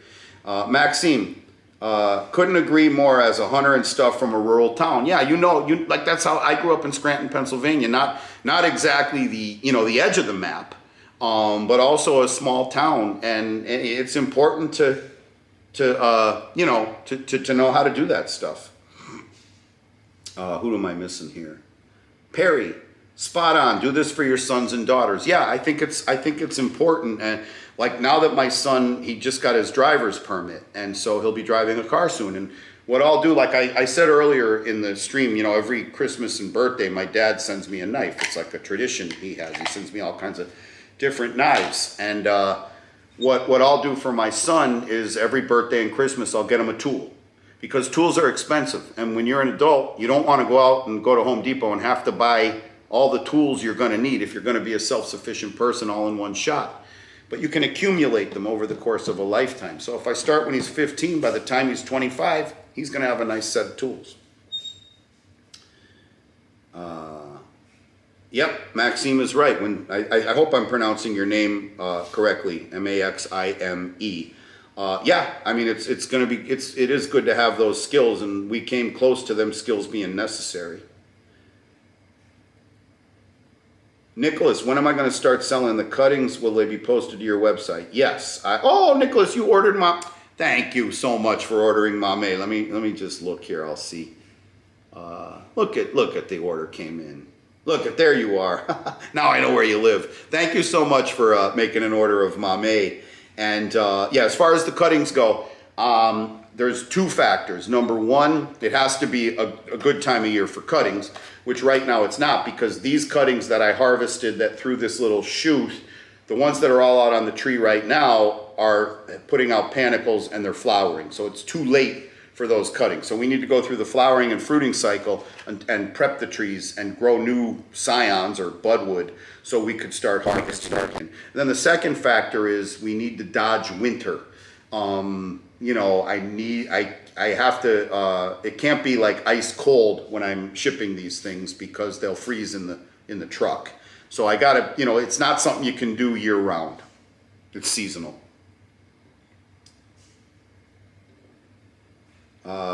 Oh yeah, Chris, okay, so it was our Mame. You're gonna love it when they thaw out. JP, you were talking to me, I introduced you to Mame, you haven't tasted any yet. Okay, so you were talking, yeah, that was me. Yeah, I was surprised that a lot of people from India, I think you mentioned you're from India, JP, when they saw the Mame, they were all replying, "Oh my God, that's the biggest chiku I've ever seen in my life," which is this. Now these are cousins. These are related, the sapodilla and the Mame. But a lot of people, when they saw me advertising the Mame, they just thought they were giant sapodillas. Okay, where are we going here now, Maxime? There's no agriculture without animals. You're right, Perry. Is it just you, or do most of us? Oh my God, Perry, that's so nice of you to say. It's actually how I feel about you guys too. I mean, Perry here just said, is it just him, or do most of us feel like we're hanging with a great friend? Appreciate you, Tom, and I appreciate your comment. And you know, friendships are something I value and I focus on. But what's been really nice is since starting this YouTube channel, and it really did blow up just before our house fire. Someone had asked here, you had a fire. Yeah, we did. We had a house fire. We had to move into a hotel for 7 months. It was also during the quarantine and all that kind of stuff. And then my wife got super sick, almost died, had to be hospitalized, couldn't get out of bed, could barely talk. Was that way for almost 2 years, like 21 months. And I made a ton of good friends on YouTube, commenters, from people commenting. And I start every day by reading and replying to my comments. And I don't end every day, but then later in the evening, like 6 o'clock at night or so, I go through all my comments again and I reply to people. And I've gotten to know people just from YouTube comments. And then of course, people like Doug and others come by and visit, which is awesome. It's a great community of people, the Tropical Fruit crew. Steve, I do not know about the Sandersha mango. And then, yeah, the frozen Mame is just so delicious. There's someone here with no name. JP, you learn more about life than agriculture. Oh, thank you for the compliment. You know, I wish, I mean, this is my ego talking, but I feel like I have a lot more to offer people, having had a 22-year career in a large corporation, starting at an entry-level position, working my way up, you know, the decisions I made, the connections I made, the actions I took, the sacrifices, all that kind of stuff. I think I can teach a much wider audience of people a very valuable set of skills.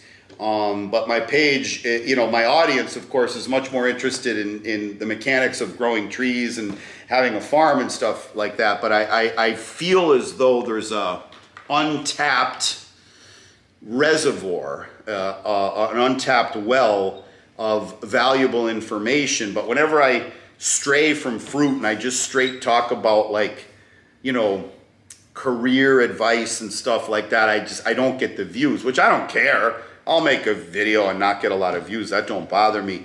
But I wish I could capture an audience that wants to hear about that stuff too. Maybe a lot of people don't want to hear about that stuff because it's kind of like going to the gym. It hurts. You know, you can't be lazy. You gotta be disciplined, you know. But thank you, JP. I appreciate that.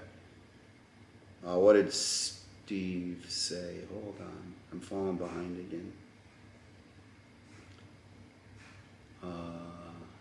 Lizard Wizard. That's funny, Steve. John, yeah, the news specializes in making us mad and upset. You're so right about that. And I, for years, didn't even have a TV. And this was like before, like, the real internet era. You know, there was the internet, but through that, like, dial-up, you know, the bing, bong, bing. My wife and I didn't even have a TV. So, like, whatever was, unless a hurricane was coming, we didn't even know what was going on in the news. And I saw a motivational speaker talk one time, and his whole thing was block it out, you know. And he would say, like, if the first thing you do is get up and turn on the news and see all this doom and gloom, and you're shaving with the news on, and then you get in your car and your whole commute to work is like AM talk radio and it's all doom and gloom, how are you going to be a positive, happy person when you get to your desk at 8:45 in the morning, you know? And he would do this thing where he'd go, block it out. And I started doing that. This was in the 90s. I started blocking stuff out. I do it to this day. I'm very careful about what I click, what stories I want to see, because you could click the most innocent thing about, like, sports, and then somehow some political thing mixes in there, and the next thing you know, YouTube is like forcing all this, you know, negative crap on me that I don't want to see.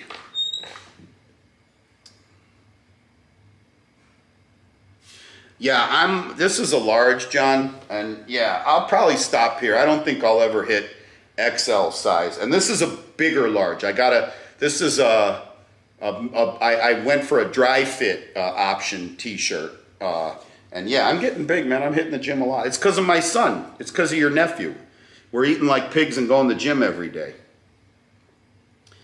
Fire D loves the way I think, and comment regarding the war issue was perfect and appropriate, and also I'm awesome. Oh my God, thank you so much. You know, it's funny. I mean, look, a lot of people would criticize me over that. You know, a lot of people think we need to be up on current events and know what's going on in the world. But again, if I'll just touch on this subject real quick, I sort of think of it like coincentric, I think that's what you call it, coincentric rings. Like, you got yourself in the middle, and then this little ring here, like, is your electricity on the house? Is there gas in the car for tomorrow? Do you have a toothache or not? You know, it's like, that matters a lot more than you know, what's going on, than some protest that's happening in Paris right now or something like that, you know?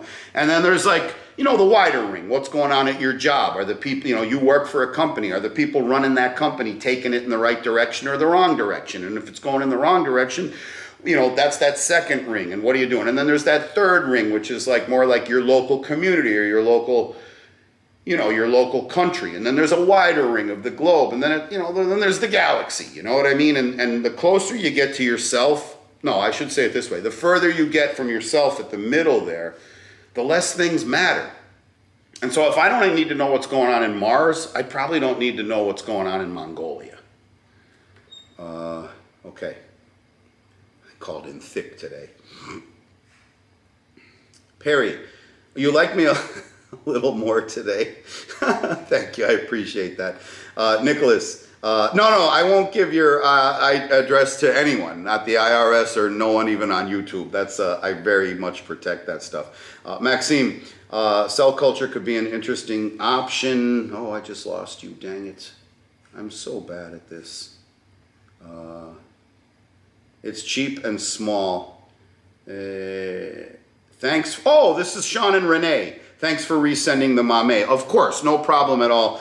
This comment here, thanks for resending the mame. Actually there was, I think 4 of you came to visit. Followers from up north are down here in the Florida Keys for a couple months, staying in a marina, and had ordered some mame, and it never made it to the marina. And they have since found out the way you need to do their address. So I sent them a new box, and which I hope they enjoy. And they were nice enough to come up from the Keys to spend a day at the farm here with us. And I had the greatest time with them. JP, you know a friend from Canada who keeps his ganja cuttings, oh, we're talking weed here, ain't we, in the fridge and uses it up to 2 months and it's still sprouted. I know our avocado and mango, I'm told, I've never tried it, you could keep them up to 30 days in like damp moss or damp paper towels, but I've never tried letting them sit. Frosty's been busy doing stuff. I know you have, Frosty. I miss your streams. I try to get on your streams and you're never there, man. I miss you. Maxine, you got 200 in your fridge right now. Well, I definitely ain't giving out your address either then. Devo, one love. Hey, do I have any East Indian mango on your farm? So, Devo, I mentioned earlier that I could guess people's country of origin by the type of fruit they asked me for. I'm going to guess, if you're still here, you can confirm it. Are you Jamaican? Let us know. Greater good. Lots of Jaboticaba in your freezer. My Jaboticaba is just now, it just started flowering a couple weeks ago and starting to put its first fruit out. I noticed other people had it earlier, but my tree, well, my tree did it late this year, but I did a huge haircut on the section east of my Jaboticaba. That guy has been in the shade for the last decade. He's getting full sun now. I don't know if that's good for a Jaboticaba, bad for a Jaboticaba, but it doesn't surprise me that he's behaving a little differently this year. Alex Wang, interesting live stream. Oh, I appreciate that, Alex. Thank you. Steve, you were asking, you were asking Sammy if he was familiar with that mango variety. Okay. You know, Maxime, you're right. I probably could have a second channel, and I've thought of doing that. Getting a channel off the ground is so god dang hard, dude. Like, you know, what do I have? Like 130,000 subscribers now, so I've got like a nice base. You know, I know when I post a video, it's at least going to get a few thousand views. I just think of like even like TikTok. My son's been on my ass to go on TikTok. I tried TikTok a few years ago. I didn't like it. I deleted the app. So he just re-downloaded the app, and I made a couple of videos specific for TikTok, and they even took off too. And I'm almost monetized on TikTok now also. So maybe if I did, yeah, if I started a different channel and started talking more about, like, you know, alternative last act career choices, you know, starting a bed and breakfast, starting a little bakery, starting a food truck, starting a little farm like I have, you know, but more like the career and the finance side of that. It's something I'd consider. I got to think more about that.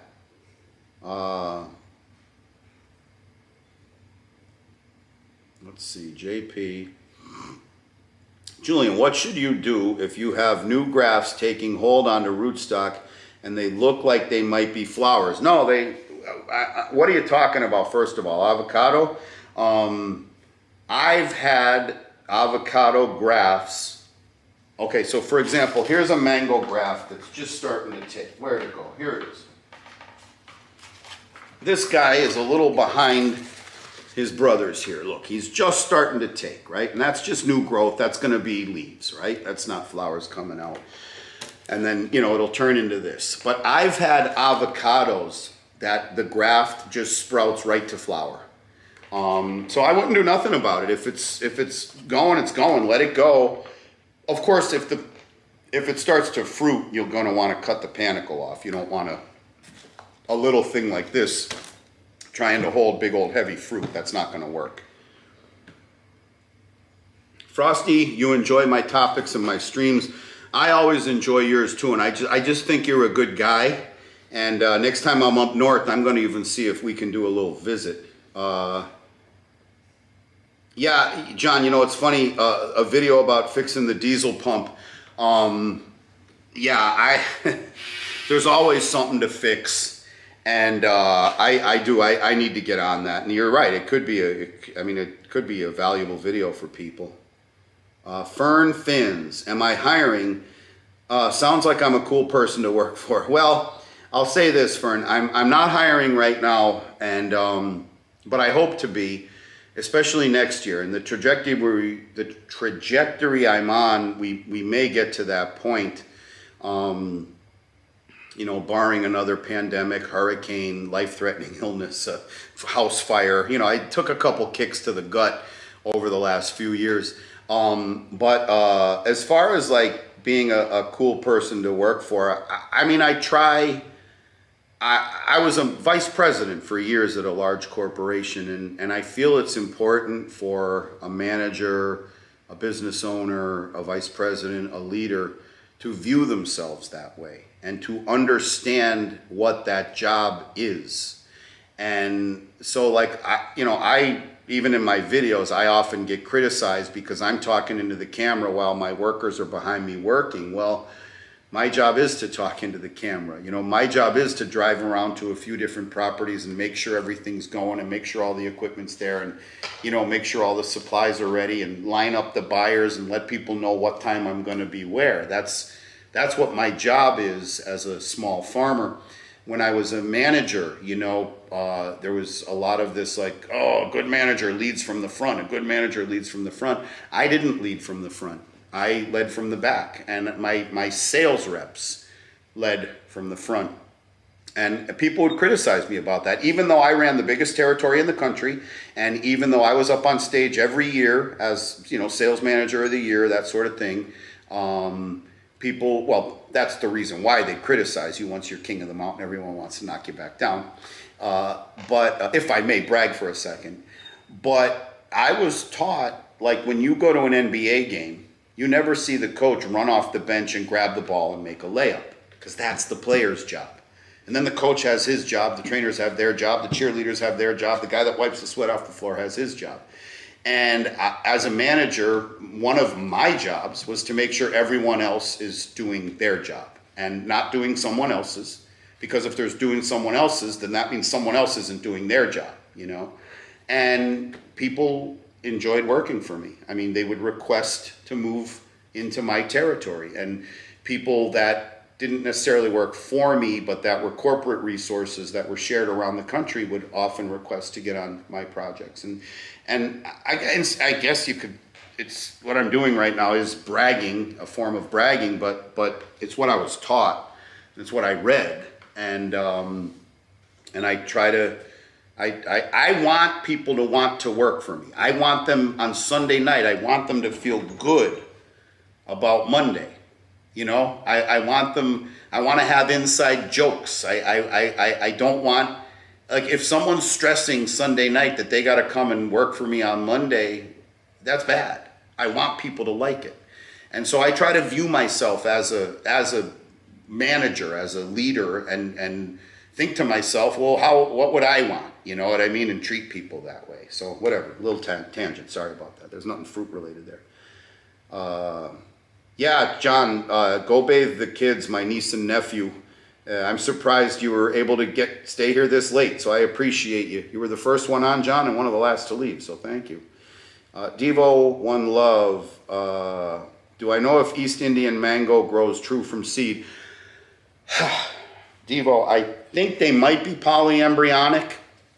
Let me look it up, which means they grow true from seed, but hang on. Is East Indian mango polyembryonic? E-M-B-R-Y-O-N-I-C. For those of you who don't know that word, polyembryonic, there's certain varieties of mango, like this Ford variety is not one. The Ford is monoembryonic. When this guy gives you a fruit, the seed inside of it, when you plant it, will give you one seedling. But certain varieties of mango are polyembryonic. The seed gives you more than one seedling, and all but one of those seedlings are a clone or a very close match to the mother tree, which means they don't need to be grafted. And then one of them will be a fertilized version like a monoembryonic. So let's see. The seed is polyembryonic. Okay, so according to Google, the Julie mango is, where are you here, Devo? I'm sorry, according to Google, the East Indian mango is polyembryonic, which means that it will grow true to seed. So you could plant a seed from an East Indian mango. You're going to get more than one seedling pop up, but one of them is going to be small. It's going to be the runt. That one you can discard, just remove it. Let the other ones grow, and they will grow into trees that give you fruit that's identical or very nearly identical to the East Indian mango that the seed came from. Bob White, preach. Thank you. Yeah, Frosty, you haven't been streaming. I noticed that. Yeah, Steve, you're right. You're answering an earlier question. Wait till the flowers get tiny fruit, then cut them off. Julian, you're not even sure they're flowers yet. Looks like a bumpy ball of growth. And yeah, I need to know what you're talking about. It sounds like you're talking about avocado. And yeah, but just let it roll. You'll be good. It's good that you're getting it, you know. And yes, Devo is from Jamaica. Devo, you probably weren't on the stream earlier, but in this business, I've just by the type of fruit people ask for, I can almost 100% of the time know what part of the world they're from, either because of the name they have for the fruit or the variety of fruit they're looking for. Another thing Jamaicans ask me for all the time is if I grow ackee. I'm not sure if I'm pronouncing it right, ackee or ackee. I know you guys love that too. And okay, so Julian, you're growing avocado on choquette rootstock. I thought so. Yeah, just let it roll like that. You're fine. You're fine. Oh, Frosty, I hope whatever came up ain't too serious, and I hope to see you streaming again. Perry, holy crap, no wonder my throat's getting sore. I'm coming up on 3 hours here. Jesus Christ, I only was just going to test my little camera, but this was a good test because I know just from listening myself, the audio's better, the video's definitely better, and I redid I had to rewire my light switches and stuff in my house, and I have much better lighting now. And so I think I'm going to do this more often, but I want to put more thought into it. I was just kind of chasing my tail a lot of tonight, but I think if I put some thought into it, I want to have a musical guest one of these nights too. You've moved from the place where JP moved, and he's on the shores of the Indian Ocean. You can get some mangoes, but not many varieties, but you'll get them when you visit your mom. Julian, too bad you can't post pics. Yeah, I guess some people, good night, John. I guess some people like run a Discord while they're doing this, but I'm 53 years old, man. There's no way I'm going to be able to do that. Tom, can avocados have a mixed bloom? I've seen it in mango, John. I've never seen avocado with mixed bloom. I see an avocado with a panicle with just zillions of flowers on them.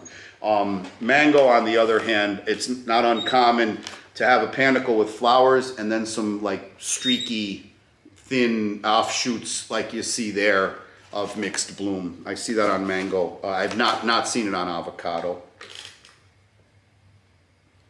And yes, Steve, poly means multiple, mono means one, exactly.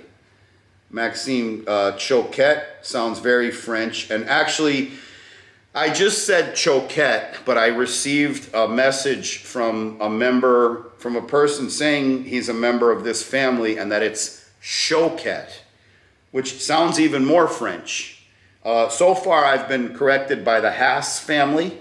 I was calling it a Haas avocado, and the grandson of Rudolf Haas called me to tell me I was pronouncing it wrong, and we had a great hour-long conversation. He was awesome. And then the Choquette family reached out to me to say I was saying choquette, and it's choquette. God, JP, it's 4:30 a.m. I don't know if you're up later. I don't know if you're up late last night or up early today. Julian, thank you for the streaming. Like I said, this is my 4th stream now. I enjoy doing the streams because I enjoy interacting with you guys. Greater good. Your Lula, is slightly ahead of your Pollock bloom. Lula A type, Pollock B type. I'll tell you, my Simmons were my first to bloom. They always are. My Donnies are blooming now. These are avocado varieties. My Black Prince, which is not a very common avocado variety, and it's freaking delicious. I don't know why that fell out of favor, and I don't know why. I'm gonna graft a bunch of those. They're very oily. They're very fatty. They're like a Hass almost. They're flowering like crazy. My Brogdons, which are not much bigger than these guys. I mean, I put some 3-gallon Brogdons, which are about 24 inches high, covered in flowers. My Monroes and my Choquettes are still a little behind. I've got some Monroe just starting to flower. But you know, there's gonna be months of flowering, so it's cool. And you have a Lula. Lula is my favorite variety. I love Lula.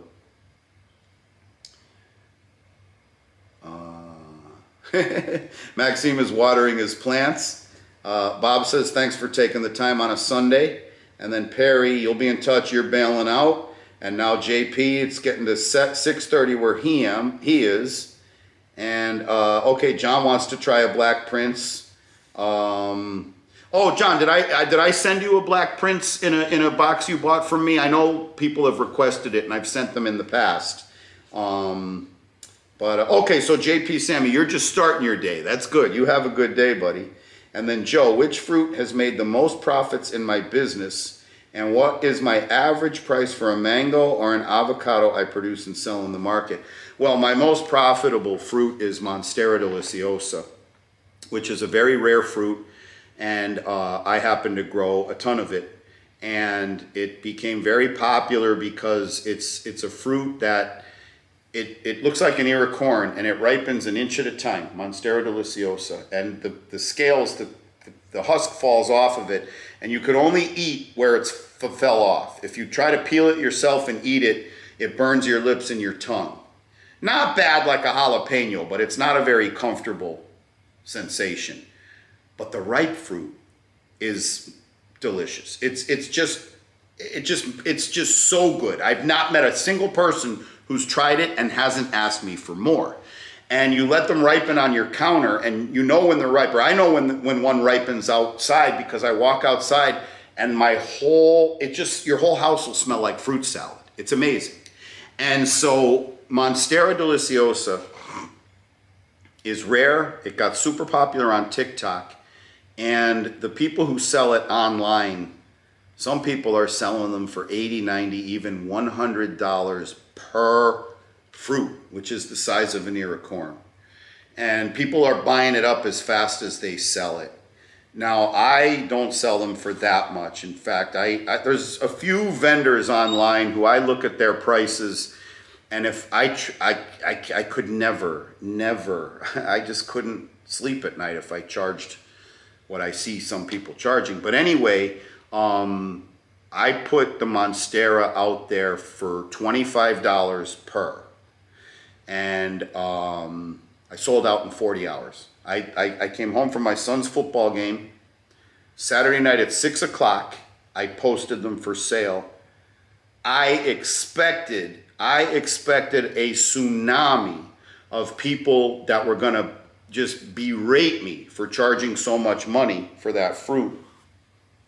I could almost sell it. I think I could sell them wholesale for 20 a piece. I mean, compared to what that sells for typically.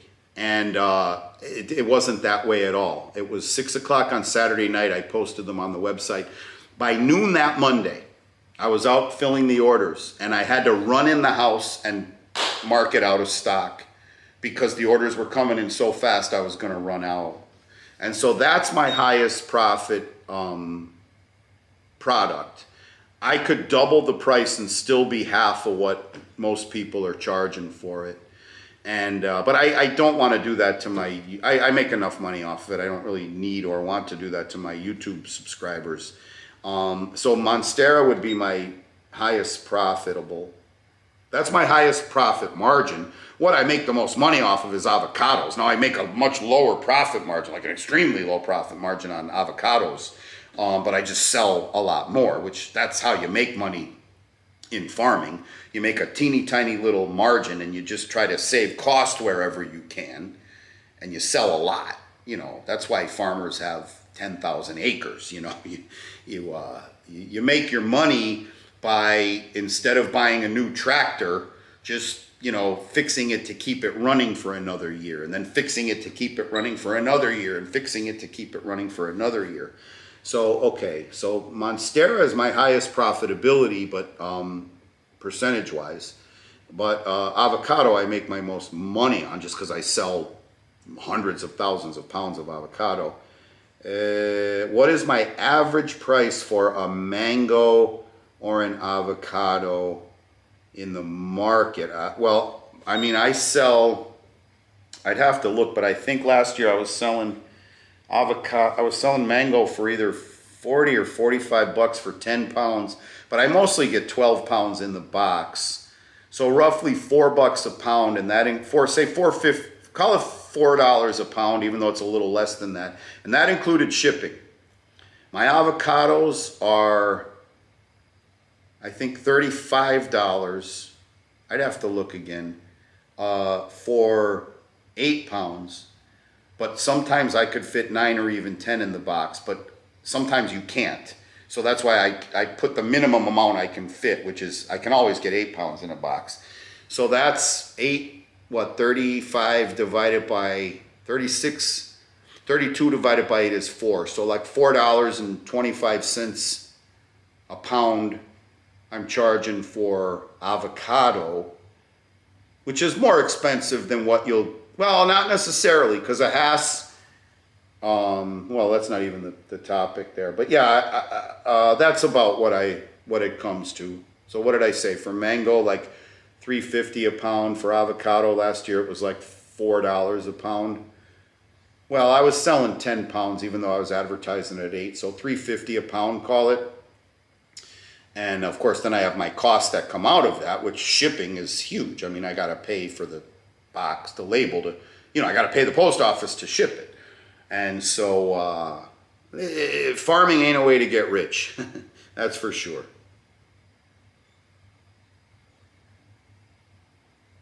Nicholas, you're asking when is the season for them. I'm assuming you're asking about Monstera. Pretty much August, although you'll get some ripening in July.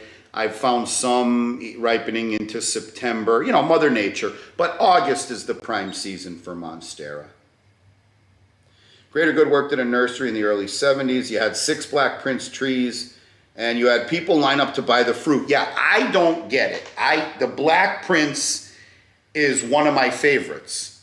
And it's a really cool looking, it's like a dark green. It's almost like the color of my logo. And it's got these little bumps on the skin. I love it. I think it's a really cool looking fruit. The flesh is kind of greenish. It doesn't have that nice bright yellow like the painting back here. But that's how the Hass is too, and maybe that's because of the higher fat content. I suspect the reason the Black Prince didn't catch on as much here in South Florida is because of, the Cuban population. It's huge Cuban population here in South Florida, and they tend to like the less fatty ones, the less oily avocado varieties. And so like the varieties that a lot of people might describe as watery and bland, I find a lot of people of Cuban heritage love those. And those are the ones they tend to grow in their backyard. And, we've got, 7 million people in this area of Cuban heritage. And so that could be part of, and maybe other parts of the Caribbean too, could be part of why the Black Prince doesn't do so well here. But the Black Prince does super great with like that California surfer dude, Hass avocado, guacamole making crowd, you know what I mean? I happen to love the Black Prince. I love it. And I'm going to graft. I decided right here on the stream, I'm grafting a shit ton of them this year.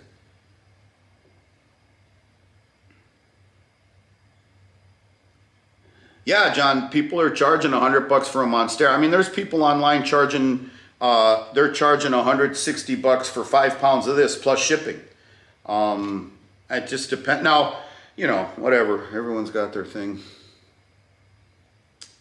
Perry Bridgman, Naomi is a saint. I wouldn't know about saints. I know I never heard of a Naomi avocado until I planted one, and I love them. It's a nice, big, classic, classic flavored, juicy Florida mango. I love them.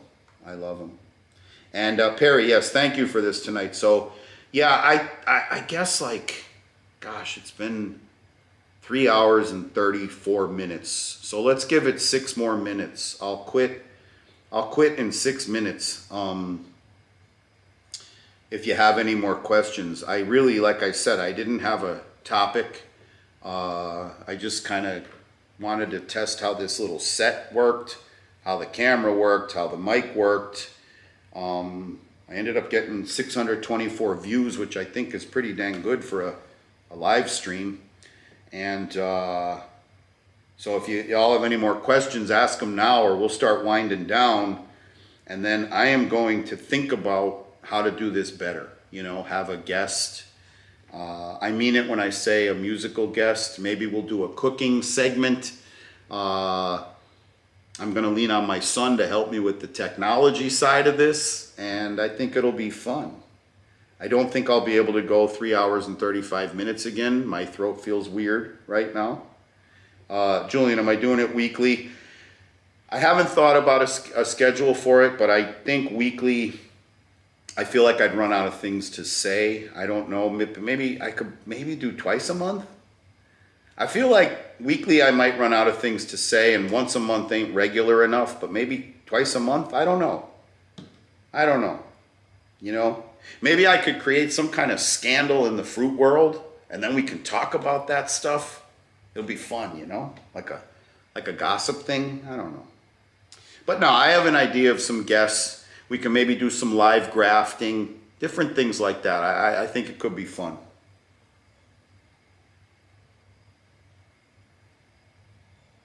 Nicholas would like to keep it related to food, fruit, and growing, and invite side topics. Yeah, that's cool. I mean, I want to hear. I mean, I want to know your feedback. You know what I mean? I would like to hear what you guys are looking for. You know. AIT. How about growing avocados in containers? For someone who only eats both occasionally, yes. And what I was just talking to Armando, who you might know from my videos, that we're going to go out. I'm probably going to go buy some trees because, you know, it'll be a few years before these are producing fruit.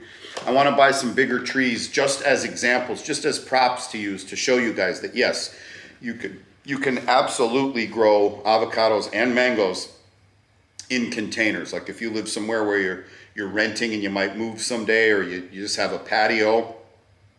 Some people unfortunately own a townhouse, but or a condo, you know, but the HOA, or even people who own houses, the HOA won't allow them to plant trees in the ground, which is insane to me. And they, you know, yes, you can absolutely grow in containers. And let's see. Oh, thank you, John. The positivity is infectious. I saw a Harvard professor, I forget his name. I remember he was from Harvard because he reminded us he was from Harvard every chance he got during the 30-minute talk. But he talked about mirror neurons and how, like they say, when you smile at the world smiles back. There's actual now scientific research that shows that's true. When you smile at people, it makes them smile. And I try to do that. And let's see here, Perry. Yeah, I know. I've been wanting to keep taking a sip of this, but then it makes me burp. Perry was saying I should have a drink and a co-host so I could run pee. I'm 53 years old. This is the longest I've gone without peeing in like 5 years. JP enjoyed the stream. Thank you very much. Keegan, my God, you were the first one here with my brother, and you're still here. Maybe you left and came back, but you live in Colorado, and you have a bunch of avocado trees. What variety would I recommend for you indoors? You have very tall ceilings, and you're willing to put in an effort. Okay, Keegan, for you for indoors, I would recommend varieties that produce small-sized avocados, because you're going to need to keep the size of your trees smaller since you're indoors. And so, like the Choquette variety I was talking about, I've got them that grow to 3.5 pounds. So imagine your tree can only grow so much biomass, so many fruits. So it could grow, let's say it grew 10 3.5-pound avocados. Well, it could also grow 35 1-pound avocados, right? So if space is limited, I feel like it might be better to get more but smaller avocados. So maybe a Hass variety, there's a variety called a Taylor, there's a Fuerte.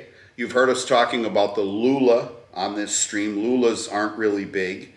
Lulas are delicious. The problem with Lula is the flesh to seed ratio. They have a very big flesh, a very big seed and not as much flesh, but absolutely worth it for the flavor.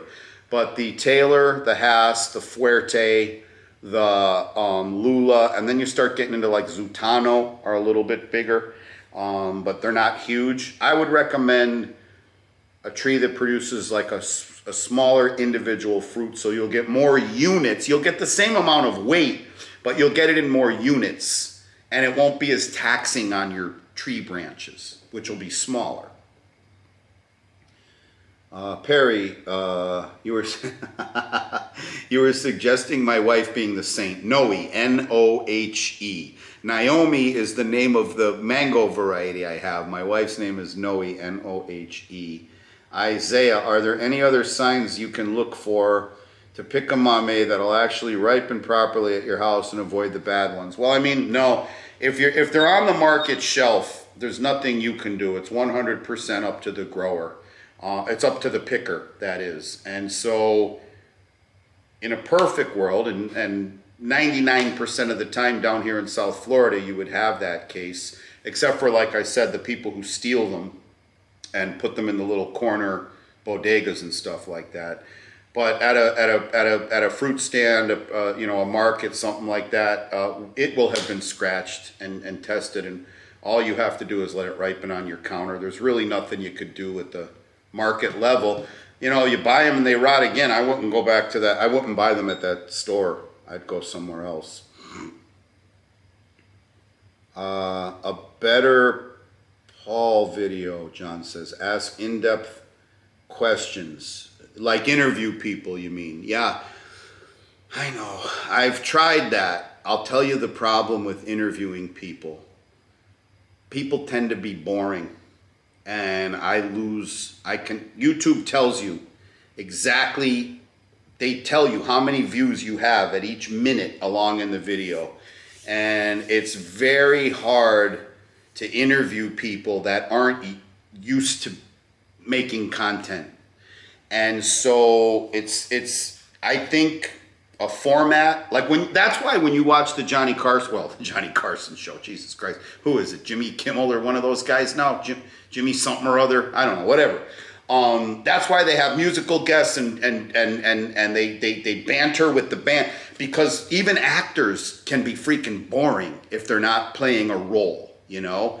And I find like when you go somewhere and interview someone, you got to have the right person, or your vid's just no one's gonna stay with it, you know? It's tough. It's tough because you ask someone a question and then they go off like crazy, and a lot of people aren't entertaining. So it's challenging. Julian's asking if I still have any choquettes. You still have a half dozen. It's funny you asked that. I just found one about 2 weeks ago. In fact, my wife just ate it like 2 days ago. But the last fruit of the season I think I found was a choquette. And but it was right now is a little late for it. You probably want to pick them and eat them. They'll be going sour soon because they're from September, October, November, December. That's been on the tree a long time. It's time to get those guys. AIT, spacing isn't the only issue. Yeah, you have deer in the neighborhood. Yeah, deer are rough, especially on small trees. And unlike the squirrels, you can't go shooting deer. You'll get in trouble for that. Not just with the vegans, I mean with the actual law. You're welcome, AI, for the answer. Keegan, thanks. You'll look into the Lula. Sunset Samurai, what's my favorite go-to resource for learning more mangoes or avocados? My workers. I'm shoulder to shoulder with them, asking them questions. A lot of guys I work with were born into this. Their parents did it, their grandparents did it, and they've got amazing, amazing knowledge. And then YouTube, look at YouTubers. Let's see. Matt, what's the best type of soil for potted avocado trees? Just plain soil, just plain potting soil. Maybe you augment it with a little, this ain't even an augmentation, but like perlite and sand for good drainage, and maybe a little 666 fertilizer. AIT, what avocado and mango varieties would I recommend for container growing in Central Texas? Okay, so what I just said to, gosh, who was it? Keegan. What I just said to Keegan, I think, about growing indoors would also apply to container growing, because your tree is not going to grow huge. So you don't want a giant 4-pound fruit hanging off a 7 or 8 foot high tree. It's gonna tip it over. So try to find varieties where the individual fruits are smaller, like Glen mangoes, are smaller. You wouldn't want to grow these Fords, which get to 5 pounds each. Hass avocado, like I said, Lula, what did I say? Fuerte, Zutano, Taylor is a small one. That's what I'd recommend.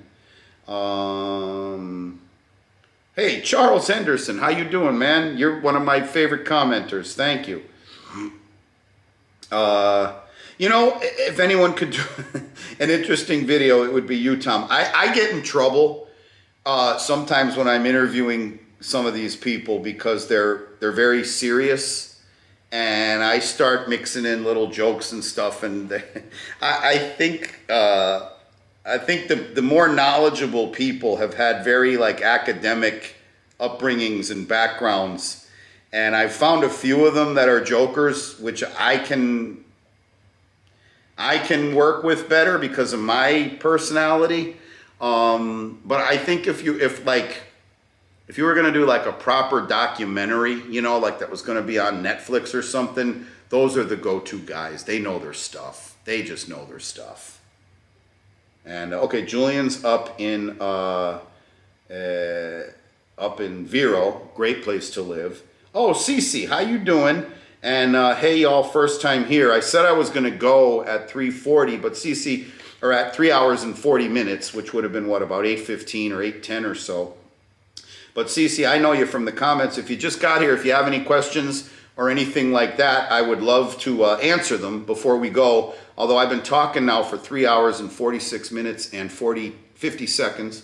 So my throat's getting a little raw.